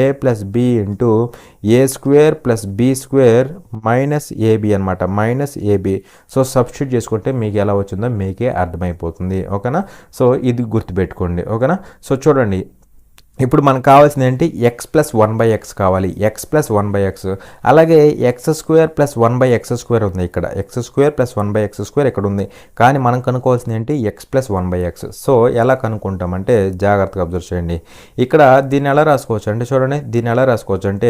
చూడండి, ఇక్కడ x plus 1/x whole square minus 2 into x into 1/x రాసుకోవచ్చా లేదా? రాసుకుంటే ఇదేమవుతుంది, 34కి ఈక్వల్ అవుతుంది. ఎందుకంటే ఇది ఎలా ఉంది, a plus b whole square minus 2ab, a plus b whole square minus 2ab అంటే a² ప్లస్ b² అని కదా. సో అదనమాట. మరి ఇక్కడ క్యాన్సిల్ చేస్తే ఏమవుతుందంటే ఇక్కడ x 1/x క్యాన్సిల్ అయిపోతుంది. అవునా కదా? సో ఇక్కడ చూస్తే మనకి ఏమవుతుందంటే ఈ 2 అటు వెళ్ళిపోతే x² ప్లస్ 1/x² వాల్యూ ఏమవుతుంది, ప్లస్ 2 36 అయిపోతుంది కదా, 36. అప్పుడు x ప్లస్ 1/x అంటే రూట్ 36 అవుతుంది. అంటే సింపుల్గా ఇది 6 అయిపోతుంది. అర్థమైందా? సో 6 అయిపోతుంది అనమాట. ఓకేనా? సో ఇక్కడ చూస్తే దీని వాల్యూ ఏమవుతుందంటే x ప్లస్ 1/x అంటే ఇప్పుడే రూట్ 36 అంటే 6 వచ్చింది అని చెప్పా, 6 వచ్చింది ఇంటూ x² ప్లస్ 1/x² అంటే ఇదిగోండి 34 అనమాట. ఓకేనా? So 34 minus 1, so that is equal to ఏమవుతుంది అంటే 6 ఇంటూ 33 అవుతుందా, 33. మరి 6 మూడు 18 1 క్యారీ, 6 మూడు 18 అది ఒకటి 198 అనమాట. ఓకేనా? సో 198 అనేది ఆన్సర్ అవుతుంది. సో ఇక్కడ ఈ రిలేషన్ కూడా తెలియాలి. ఇదే ఫామ్లో ఉంది, A square plus B square ఫామ్లో ఉంది. నేను దాన్ని ఎలా రాశానంటే A plus B whole square minus 2ab రాసుకోవచ్చు లేదా? ఎందుకంటే A plus B whole square అంటే A square plus B square plus 2ab, ఇక్కడ minus 2ab plus 2ab cancel అయిపోయి మళ్ళీ తిరిగి ఏదే వస్తుంది. కాబట్టి దాని బదులు నేను ఇలా రాసుకున్నాను అనమాట. ఓకేనా? సో అలా మనకి 198 అనేది ఆన్సర్ అవుతుంది. ఇది ఒక ఫార్ములా తెలుసుకోవాలి, ఇది ఒక ఫార్ములా తెలుసుకుంటే సరిపోతుంది అనమాట. చూడండి ఇక్కడ క్వశ్చన్లో ఏమంటాడు అంటే study the following line graph carefully and answer the given question అనేసి మనకి క్వశ్చన్ అడుగుతున్నాడు. కింది లైన్ గ్రాఫ్ను జాగ్రత్తగా అధ్యయనం చేసి ఇచ్చిన ప్రశ్నకు సమాధానం ఇవ్వండి అనేసి మనకి కొంత డేటా అయితే ఇచ్చాడు అనమాట. ఈ డేటా ఏముండదో సింపుల్గానే ఉంటుంది. చూడండి ఇక్కడ ఏంటంటే 2016-17 ఇవేంటంటే ఇయర్స్ అనమాట. అలాగే ఇక్కడ మనకి 40, 60, 35 ఇవేంటంటే ఆ పర్టికులర్ ఇయర్లో కంపెనీ ఎక్స్ ఎన్నైతే కంప్యూటర్స్ని అమ్మిందో దానికి సంబంధించిన నెంబర్ అనమాట. అంటే 2016 అనే ఇయర్లో 40 కంప్యూటర్స్ని అయితే అమ్మిందనమాట. అయితే ఇక్కడ 40 అంటే 40 కాదు, ఇది ఇన్ థౌజండ్స్లో ఉందన్నమాట. అంటే సింపుల్గా 2016 అనే ఇయర్లో కంపెనీ ఎక్స్ అనేది 40,000 కంప్యూటర్స్ని అయితే అమ్మిందనమాట. అలాగే 2018లో 35,000 కంప్యూటర్స్ని అయితే అమ్మింది. సో అలా ఈ డేటా అయితే చెప్తుందనమాట. ఓకేనా? చూడండి ఇక్కడ ఏమంటున్నాడు క్వశ్చన్లో, find the difference between the number of computers sold for the year 2017 and 2021. 2017 మరియు 2021 సంవత్సరాలలో అమ్ముడైన కంప్యూటర్ల సంఖ్య మధ్య వ్యత్యాసాన్ని కనుగొనండి అనేసి క్వశ్చన్ అడుగుతున్నాడు. డైరెక్ట్ క్వశ్చన్ అనమాట. అంటే ఇక్కడ చూడండి, ఇక్కడ 2017లో ఎన్నైతే కంప్యూటర్స్ అమ్మారో దానికి, అలాగే 2021లో ఎన్నైతే కంప్యూటర్స్ అమ్మారో దానికి మధ్య డిఫరెన్స్ ఎంత అనేసి అడుగుతున్నాడు. మరి ఇక్కడ 60,000, ఇక్కడ 40,000. సో డిఫరెన్స్ ఎంత అంటే 20,000 అని కదా. సో కళ్ళు మూసుకొని పెట్టేసేయచ్చు అనమాట. ఆప్షన్ 2 అనేది ఆన్సర్ అవుతుంది. ఓకేనా? చూడండి ఇక్కడ క్వశ్చన్లో ఏమంటున్నాడు అంటే study the following bar graph carefully and answer the question అనేసి అంటున్నాడు. కింది బార్ గ్రాఫ్ను జాగ్రత్తగా అధ్యయనం చేసి ప్రశ్నకు సమాధానం ఇవ్వండి అనేసి డేటా ఇచ్చాడు అనమాట. ఈ డేటా ఏం లేదు, సింపుల్గానే ఉంటుంది. ఇక్కడ ఇవేంటంటే ఇవి ఇయర్స్ అనమాట, మీ అందరికీ తెలిసిందే. అలాగే ఇక్కడ నెంబర్స్ ఉన్నాయి కదా, ఈ నెంబర్స్ ఏంటంటే ఈ పర్టికులర్ ఇయర్లో ఎన్ని ఎరేజర్ బాక్సెస్ అయితే అమ్మారో, ఎరేజర్ బాక్సెస్ ఎన్నైతే అమ్మారో దానికి సంబంధించిన నెంబర్ అనమాట ఇది. ఓకేనా? ఇంకా సింపుల్గా చెప్పాలంటే 2021లో 25 ఎరేజర్ బాక్సెస్ని అయితే అమ్మారు. కానీ ఇక్కడ యాక్చువల్గా 25 కాదు, ఇన్ థౌజండ్స్ అనమాట. 25,000 అనమాట. 25,000 బాక్సెస్ని అయితే అమ్మారనమాట. ఓకేనా? అది లేదంటే 2018 తీసుకుంటే 2018లో ఎన్ని ఎరేజర్ బాక్సెస్ని అమ్మారు? 35,000 ఎరేజర్ బాక్సెస్ని అయితే అమ్మారు. అది దీనికి సంబంధించిన డేటా అనమాట. 2016 తీసుకుంటే 30,000 బాక్సెస్ని అయితే అమ్మారనమాట. అది ఈ డేటా అనమాట. ఓకేనా? అయితే ఇక్కడ ఏమంటాడంటే జాగ్రత్తగా అబ్జర్వ్ చేయండి. What is the approximate percentage increase in the number of eraser boxes sold from 2018 to 2020. అంటే 2018 నుంచి 2020కి ఎంత పర్సంటేజ్ ఇంక్రీజ్ అయింది. ఓకేనా? సో ఎంత పర్సంటేజ్ సేల్ అనేది ఇంక్రీజ్ అయింది అనేసి క్వశ్చన్ అడుగుతున్నాడు. ఓకేనా? సో సింపుల్ క్వశ్చనే కదా. 2018లో ఎంత సేల్ జరిగిందంటే 35,000 సేల్ జరిగింది. ఇది 2018లో, అవునా కదా? 2018లో జరిగిన సేల్ ఇది. అలాగే 2020లో జరిగిన సేల్ ఎంత అంటే 55,000, అవునా కదా? అయితే ఇక్కడ నుంచి ఇక్కడికి ఎంత ఇంక్రీజ్ అయింది సేల్ అనేది, ఎంత ఇంక్రీజ్ అయింది అనేసి క్వశ్చన్ అడుగుతున్నాడు. మరి ఇక్కడ నుంచి ఇక్కడికి ఎంత ఇంక్రీజ్ అయింది అంటే చూడండి 20 ఇంక్రీజ్ అయిందా? 20 ఇంక్రీజ్ అయింది. ఎంత మీద అంటే 35 మీద 20 ఇంక్రీజ్ అయింది. 35 మీద కాబట్టి బై 35 పర్సంటేజ్ కాబట్టి ఇంటూ 100 అనమాట. ఓకేనా? సో చేస్తే అయిపోతుంది అనమాట. సో ఇక్కడ చూడండి 5 ఇక్కడ 4 టైమ్స్, 5 ఇక్కడ 7 టైమ్స్. మరి ఇక్కడ 4/7 అంటే పర్సంటేజ్లో ఎంత అని చెప్పాను అంటే 57 పాయింట్ సంథింగ్ వస్తుందని చెప్పా కదా. 57 పాయింట్ సంథింగ్ అంటే 57.1428% వస్తుంది అనమాట. సో 57 పాయింట్ సంథింగ్ అంటే ఇదిగోండి ఆప్షన్ 4 అనమాట. ఓకేనా? చూడండి ఇక్కడ క్వశ్చన్లో ఏమంటాడు అంటే the total number of 3 digit numbers divisible by 2 or 5 is అనేసి క్వశ్చన్ అడుగుతున్నాడు. 2 లేదా 5 చేత భాగించబడే 3 అంకెల సంఖ్యలు మొత్తం ఎన్ని అనేసి క్వశ్చన్ అడుగుతున్నాడు. సో ఇక్కడ 3 డిజిట్ నెంబర్స్ అంటే ఎక్కడి నుంచి ఉంటాయి? 100 నుంచి ఉంటాయి, అవునా కదా. 100 నుంచి ఎలా ఉంటాయి? 100, 101, 102 సో ఆన్ అప్ టు ఎక్కడి వరకు ఉంటాయి? ఎక్కడి వరకు అంటే 999 వరకు ఉంటాయి, అవునా కదా. అయితే ఇక్కడ ఏమంటాడంటే ఈ నెంబర్స్లో ఇక్కడ 2 చేత కానీ లేదా 5 చేత కానీ డివిజిబుల్ అయ్యే నెంబర్స్ ఎన్ని అంటున్నాడు. ఓకేనా. ఈ నెంబర్స్లో ఈ 3 డిజిట్ నెంబర్స్లో 2 చేత కానీ లేదా 5 చేత కానీ డివిజిబుల్ అయ్యే నెంబర్స్ ఎన్ని అనేసి క్వశ్చన్ అడుగుతున్నాడు. ఓకేనా. సో ఇక్కడ మనకు కావాల్సిన నెంబర్స్ ఏంటి? 2 చేత కానీ లేదా ఆర్ 5 చేత కానీ డివిజిబుల్ అయ్యే నెంబర్స్ అనమాట. అయితే ఇక్కడ 2 చేత డివిజిబుల్ అయ్యే నెంబర్స్ అంటున్నాడు. అంటే ఖచ్చితంగా దీంట్లో ఇలాంటి నెంబర్స్లో ఖచ్చితంగా 2 చేత డివిజిబుల్ అయ్యే నెంబర్స్ ఉంటాయి, అవునా కదా. 2 చేత డివిజిబుల్ అయ్యే నెంబర్స్ ఉంటాయి. అదేవిధంగా 5 చేత కూడా డివిజిబుల్ అవ్వాలి అంటున్నాడు. అంటే 5 చేత డివిజిబుల్ అయ్యే నెంబర్స్ కూడా ఉంటాయి, అవునా కదా. ఈ నెంబర్స్లో 2 చేత డివిజిబుల్ అయ్యే నెంబర్స్ ఉంటాయి, ప్లస్ 5 చేత డివిజిబుల్ అయ్యే నెంబర్స్ కూడా ఉంటాయి. అదేవిధంగా కొన్నిసార్లు మనకి 2 and 5 చేత ఈ రెండింటి చేత బోత్ 2 and 5 చేత డివిజిబుల్ అయ్యే నెంబర్స్ కూడా ఉంటాయి అన్నమాట. 2 and 5 చేత డివిజిబుల్ అయ్యే నెంబర్స్ కూడా ఉంటాయి. అయితే ఇక్కడ 2 చేత డివిజిబుల్ అవ్వాలి లేదంటే 5 చేత డివిజిబుల్ అవ్వాలి, ఓకేనా. ఓన్లీ 2 చేత డివిజిబుల్ అవ్వాలి లేదా 5 చేత డివిజిబుల్ అవ్వాలి, అంతేకాని ఈ రెండింటి చేత డివిజిబుల్ అవ్వకూడదు. కాబట్టి వీటిని తీసేయాలన్నమాట. అలా మనకి ఈ విధంగా ఫైండ్ అవుట్ చేస్తే ఈ వాల్యూ అయితే వస్తుందన్నమాట. మరి ఇక్కడ చెప్పండి 2 చేత డివిజిబుల్ అయ్యే నెంబర్స్ ఏముంటాయి? ఇక్కడ నుంచి ఇక్కడికి 2 చేత డివిజిబుల్ అయ్యే నెంబర్స్ ఏముంటాయి? 100 అనేది 2 చేత డివిజిబుల్ అవుతుంది. నెక్స్ట్ 102 అవుతుంది. సో ఆన్ అప్ టు ఇక్కడ 999 అనేది అవ్వదు, దానికి ముందు వచ్చే 998 అవుతుంది అనమాట. సో ఇక్కడ నుంచి ఇక్కడికి ఎన్ని నెంబర్స్ ఉంటాయో ఇప్పుడు మనం కనుక్కోవాలి. సో ఎన్ని ఉంటాయి అంటే చూడండి ఇక్కడ సింపుల్గా ఏం చేస్తారంటే 998 మైనస్ 100 చేయండి. 998 మైనస్ 100 ఎంత అవుతుంది అంటే 898 అవుతుందా? 898 డివైడెడ్ బై ఇక్కడ 102 మైనస్ 100 ఎంత అవుతుంది? 102 మైనస్ 100 అంటే సింపుల్గా డిఫరెన్స్ తీసుకుంటే ఎంత అవుతుంది? 2 అవుతుంది. ప్లస్ 1 చేస్తే ఇక్కడ టోటల్గా ఇవి ఎన్ని నెంబర్స్ ఉంటాయో తెలిసిపోతుంది. సో ఇక్కడ చూస్తే ఎన్ని అవుతాయి అంటే 2 1 టైమ్, 2 ఇక్కడ 4 టైమ్స్, మళ్ళీ 9లో 4 టైమ్స్ 18 అవుతుంది. అంటే సింపుల్గా 9 టైమ్స్ అవుతుందా? సో 9 టైమ్స్ అవుతుంది అనమాట. 449 ప్లస్ 1 అంటే 450 అవుతుందా? 450. అలా ఇక్కడ ఎన్ని నెంబర్స్ ఉంటాయి అంటే ఇక్కడ ఇవి 4 నెంబర్స్ 450 నెంబర్స్ అయితే ఉంటాయి అనమాట. ఇవి ఎన్ని ఉంటాయి అంటే 2 చేత డివిజిబుల్ అయ్యేవి 450 నెంబర్స్ ఉంటాయి. అలాగే ఇప్పుడు 5 చేత డివిజిబుల్ అయ్యే నెంబర్స్ 5 చేత డివిజిబుల్ అయ్యామంటే 100 డివిజిబుల్ అయ్యింది, తర్వాత వచ్చేది 105 అవుతుంది. సో ఆన్ తర్వాత ఇక్కడ లాస్ట్లో ఏమొస్తుంది? 995 అనేది 5 చేత డివిజిబుల్ అవుతుంది, అవునా కదా. సో అది అయితే ఇక్కడ ఈవెన్ ఉంటాయి అంటే చూడండి మళ్ళీ సేమ్ ఇదిగోండి ఈ రెండింటి మధ్య డిఫరెన్స్ తీసుకోండి. 995 మైనస్ 100 ఎంత అవుతుంది? 895 అవుతుంది. డివైడెడ్ బై 105 మైనస్ 100 ఎంత అవుతుంది అంటే 5 అవుతుంది. ఆ డిఫరెన్స్ 5 అవుతుంది. ప్లస్ 1 అనమాట. ప్లస్ 1 అనేది కామన్. సో ఇక్కడ క్యాన్సిల్ చేస్తే 5 1 టైము, 5 ఇక్కడ 8లో 1 టైం పోతుంది.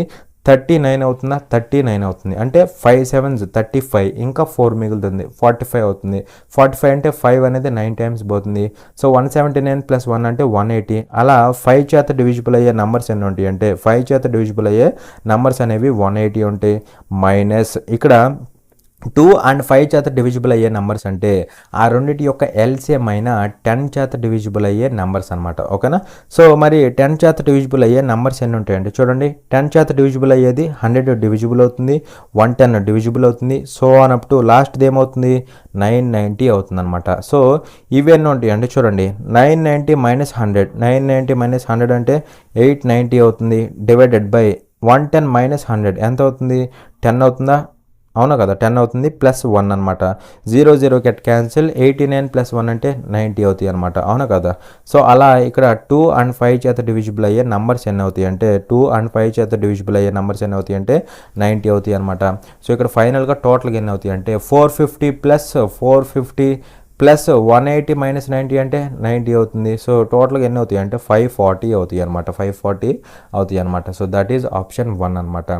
సో ఇక్కడ మీకు తెలియాల్సింది ఇదే, ఇక్కడ 2 or 5 అంటే 2 చేత కానీ లేదా 5 చేత కానీ డివిజిబుల్ అయ్యే నెంబర్స్ అంటున్నాడు. అంటే 2 చేత డివిజిబుల్ అయ్యే నెంబర్స్ ఉంటాయి, అదేవిధంగా 5 చేత డివిజిబుల్ అయ్యే నెంబర్స్ ఉంటాయి, అదేవిధంగా 2 and 5 చేత డివిజిబుల్ అయ్యే నెంబర్స్ కూడా ఉంటాయి అన్నమాట. అయితే ఇక్కడ 2 చేత డివిజిబుల్ అవ్వాలి కాబట్టి ఇది తీసుకుంటాం, 5 చేత డివిజిబుల్ అవ్వాలి కాబట్టి ఇది తీసుకుంటాం, రెండింటిని యాడ్ చేస్తాం. 2 and 5 చేత డివిజిబుల్ అవ్వకూడదు, ఎందుకంటే 2 చేత అవ్వాలి లేదంటే 5 చేత అవ్వాలి, అంతేగాని రెండింటి చేత అవ్వాలనేసి లేదు. కాబట్టి అవి మైనస్ చేస్తాం, తీసేస్తే మనకి టోటల్గా 540 అనేది ఆన్సర్ అయింది. చూడండి ఇక్కడ క్వశ్చన్లో ఏమంటున్నాడు అంటే if A and B are the roots of the equation x² - 7x + 12 = 0 then the value of a³ + b³ by a² + b² + 1 is అనేసి క్వశ్చన్ అడుగుతున్నాడు. ఏ మరియు బిలు x² - 7x + 12 = 0 అనే సమీకరణం యొక్క మూలాలు అయితే a³ + b³ by a² + b² + 1 విలువ ఎంత అనేసి క్వశ్చన్ అడుగుతున్నాడు. సో ఇక్కడ ఏమంటున్నాడు if A and B are the roots of the equation x² - 7x + 12 = 0 అన్నాడు. అయితే ఇక్కడ ఈ ఈక్వేషన్ యొక్క రూట్స్ అనమాట ఏ అండ్ బి అనేవి. అయితే ఇక్కడ అవి రూట్స్ అయితే ఈ వాల్యూ ఎంత అవుతుంది అనేసి క్వశ్చన్ అడుగుతున్నాడు. సో ఇప్పుడు మనం ఏం చేద్దామంటే ఈ ఈక్వేషన్ యొక్క రూట్స్ని ఫైండ్ అవుట్ చేద్దాం, ఓకేనా. సో రూట్స్ని ఫైండ్ అవుట్ చేసి వాటిల్ని ఏ బి అనుకుందాం, అనుకుని ఈ వాల్యూని ఫైండ్ అవుట్ చేద్దాం, ఓకేనా. సో ఇక్కడ దీన్ని ఎలా రాసుకోవచ్చు అంటే చూడండి x² - 7x + 12 = 0 కదా, 12 = 0. సో ఇక్కడ 12 యొక్క ఫ్యాక్టర్స్ని యాడ్ చేస్తే -7 రావాలి, 12 యొక్క ఫ్యాక్టర్స్ని యాడ్ చేస్తే -7 రావాలి. ఎందుకంటే 1 × +12 1 × +12 అంటే ఏమవుతుంది, 1 × +12 అంటే +12 అవుతుంది. మరి 12 యొక్క ఫ్యాక్టర్స్ని యాడ్ చేస్తే -7 రావాలి. సో 12 యొక్క ఫ్యాక్టర్స్ని యాడ్ చేస్తే -7 అంటే ఫ్యాక్టర్స్ ఏముంటాయి 4, 3 అని కదా. సో యాడ్ చేస్తే -7 రావాలి, అంటే ఇది మైనస్ ఇది మైనస్, సో యాడ్ చేస్తే -7 సరిపోయిందా. సో అదనమాట. సో ఇక్కడ దీన్ని ఎలా రాసుకోవచ్చు x² -4x - 3x + 12 అనమాట = 0. సో x కామన్ తీస్తే x - 4 అవుతుంది, -3 కామన్ తీస్తే x - 4 అవుతుంది, మళ్ళీ = 0 అవునా. సో ఇక్కడ x - 4 కామన్ తీస్తే ఇక్కడ x ఉంటుంది, ఇక్కడ -3 ఉంటుంది, = 0. సో దీన్ని = 0 చేస్తే x = 4 ఇది ఒక వాల్యూ అవుతుంది రూట్. అలాగే దీన్ని = 0 చేస్తే x = 3 ఇది ఒక వాల్యూ అవుతుంది. ఆ రూట్స్నే ఏమన్నాడు అంటే ఏబి అన్నాడు. అంటే ఏ వాల్యూ 4 బి వాల్యూ 3 అనమాట. మనల్ని కనుక్కోమంది ఏంటంటే a³ + b³ divided by a² + b² + 1 అనమాట. సో ఈ వాల్యూని ఫైండ్ అవుట్ చేయమన్నాడు. సో సబ్స్టిట్యూట్ చేస్తే సరిపోతుంది. a³ అంటే 4³ అంటే 64 అవుతుంది కదా, 64 ప్లస్ b³ అంటే 3³ ఎంత అవుతుంది 27 అవుతుందా, 27 డివైడెడ్ బై a² అంటే 16 ప్లస్ b² అంటే ఎంత అవుతుంది 9 అవుతుంది ప్లస్ 1 అనమాట. So that is equal to ఏమవుతుందంటే పైన ఎంత అవుతుంది 91 అవుతుందా, 91 డివైడెడ్ బై ఇక్కడ ఇది 10 16 అంటే 26 అవుతుందా, 26 అనమాట. ఇక్కడ ఈ రెండిట్లో 13 పోతుంది, 13 ఇక్కడ 7 టైమ్స్ పోతుంది, 13 ఇక్కడ 2 టైమ్స్ పోతుంది. 7/2 అంటే 3.5 అయినా కదా. సో 3.5 అనేది మనకి 3.5 అనేది ఆన్సర్ అవుతుంది. అర్థమైందా. చూడండి ఇక్కడ క్వశ్చన్లో ఏమంటున్నాడు అంటే which of the following options is the closest approximate value which will come in place of question mark in the following equation అనేసి మనకు ఒక ఈక్వేషన్ అయితే ఇచ్చాడు. కింది సమీకరణంలో ప్రశ్న గుర్తు స్థానంలో వచ్చే దగ్గరే ఉజ్జాయింపు విలువ ఏది అనేసి క్వశ్చన్ అడుగుతున్నాడు.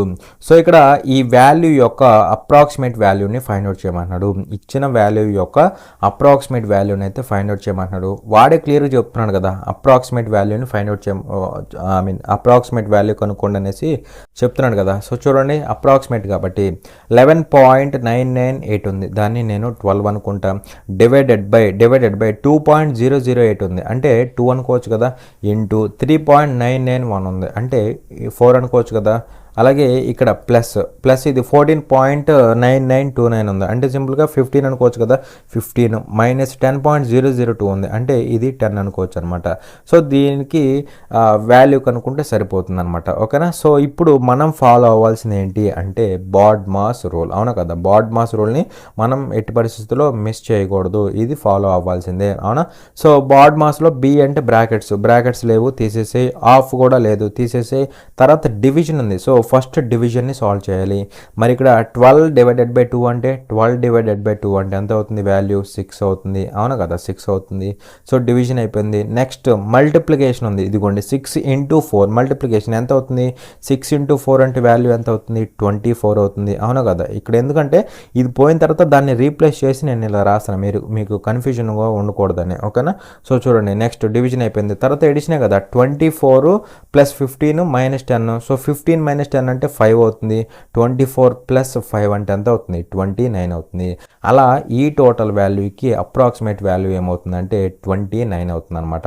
ఓకేనా. సో ఈ విధంగా అయితే సాల్వ్ చేసుకోవాలి.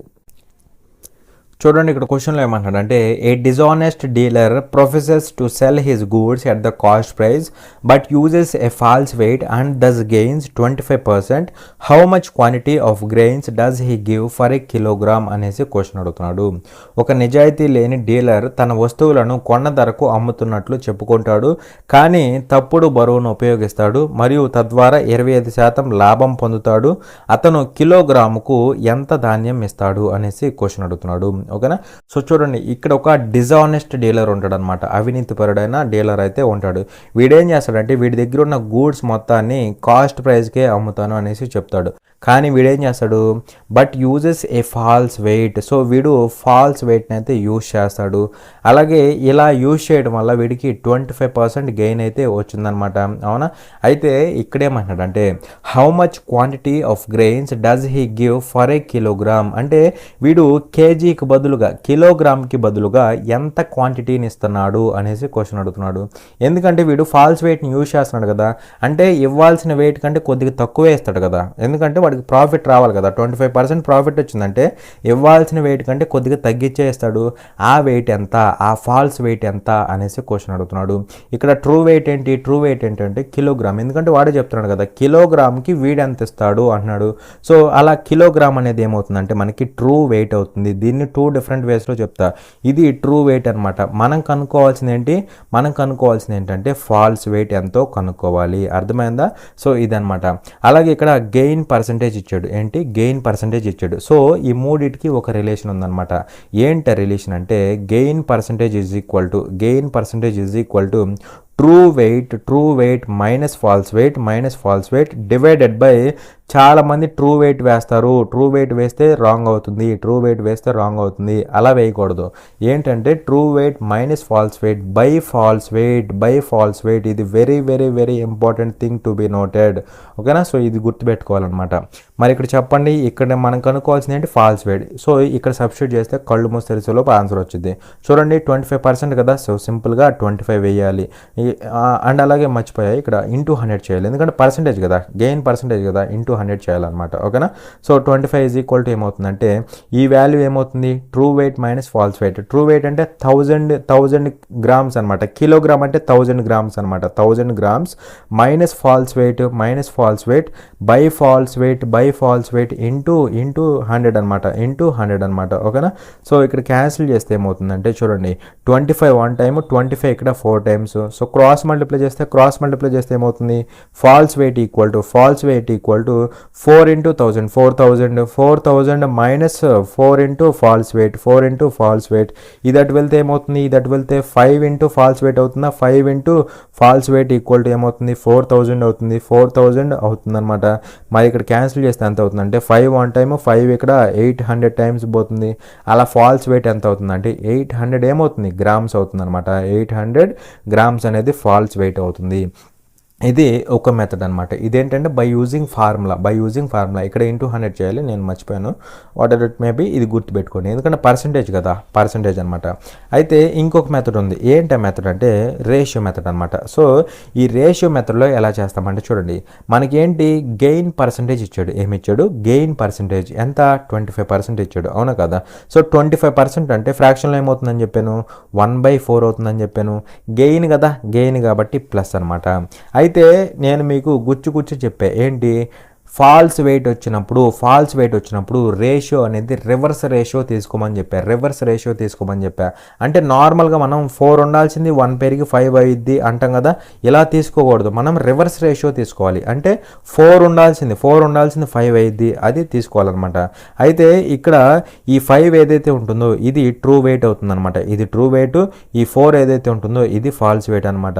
మరి ఇక్కడ ట్రూ వెయిట్ అంటే నేను చెప్పా 1 కిలోగ్రామ్, నథింగ్ బట్ 1000 గ్రామ్స్ అనమాట. సో ట్రూ వెయిట్ అనేది పార్ట్స్ రూపంలో 5 పార్ట్స్, గ్రామ్స్ రూపంలో 1000 గ్రామ్స్ అనమాట. అవునా?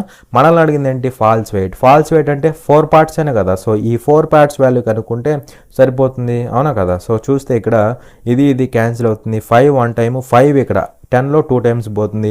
క్రాస్ మల్టిప్లై చేస్తే 4 × 2 8 × 100 అంటే 800 గ్రామ్స్ అనేది అవుతుందన్నమాట. ఓకేనా? సో అలా 800 గ్రామ్స్ అనేది మనకి వాల్యూ అవుతుంది. ఇది ఏంటంటే ఇది బై యూజింగ్ రేషియోస్ అనమాట. ఇక్కడ మీరు గుర్తుపెట్టుకోవాల్సింది రివర్స్ రేషియో తీసుకోవాలి. ఫాల్స్ వెయిట్ వచ్చినప్పుడు బండ గుర్తు అనమాట అది. ఓకేనా? సో అది తీసుకుంటే సింపుల్గా అయిపోతుంది. లేదంటే ఫార్ములా గుర్తుపెట్టుకున్నా నో ప్రాబ్లం.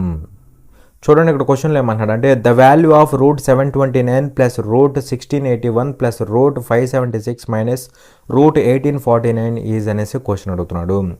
అంటే సింపుల్గా ఈ వాల్యూ కనుక్కోమంటున్నాడు అనమాట. ఓకేనా? సో ఇక్కడ √729 అంటే ఏమవుతుంది?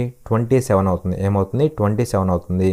ప్లస్ √1681 అంటే ఏమవుతుందంటే చూడండి ఇక్కడ మనకి 41 అవుతుంది అనమాట. ప్లస్ √576 అంటే ఏమవుతుందంటే 24 అవుతుందన్నమాట. మైనస్ √1849 అంటే 43 అవుతుందన్నమాట. ఓకేనా? ఇవన్నీ తెలుసుకోవాలి. సో దీని వాల్యూ కనుక్కుంటే సరిపోతుంది. మరి ఇక్కడ చూడండి ఇక్కడ వాల్యూ ఏమవుతుందంటే 41 మైనస్ 43 ఎంత అవుతుంది? -2 అవుతుంది కదా, -2. అలాగే 24 - 2 ఎంత అవుతుంది? 24 - 2 అంటే 22 అవుతుంది. 22 ప్లస్ 27 ఎంత అవుతుంది అంటే 49 అవుతుంది అనమాట. అలా సింపుల్గా 49 అనేది మనకి ఆన్సర్ అవుతుంది. ఓకేనా? సో ఇంతవరకు కాన్సెప్ట్ అనేది క్లియర్ అనుకుంటున్నాను. For more such free videos subscribe to our channel, like, share and comment. Thanks for watching. జై హింద్.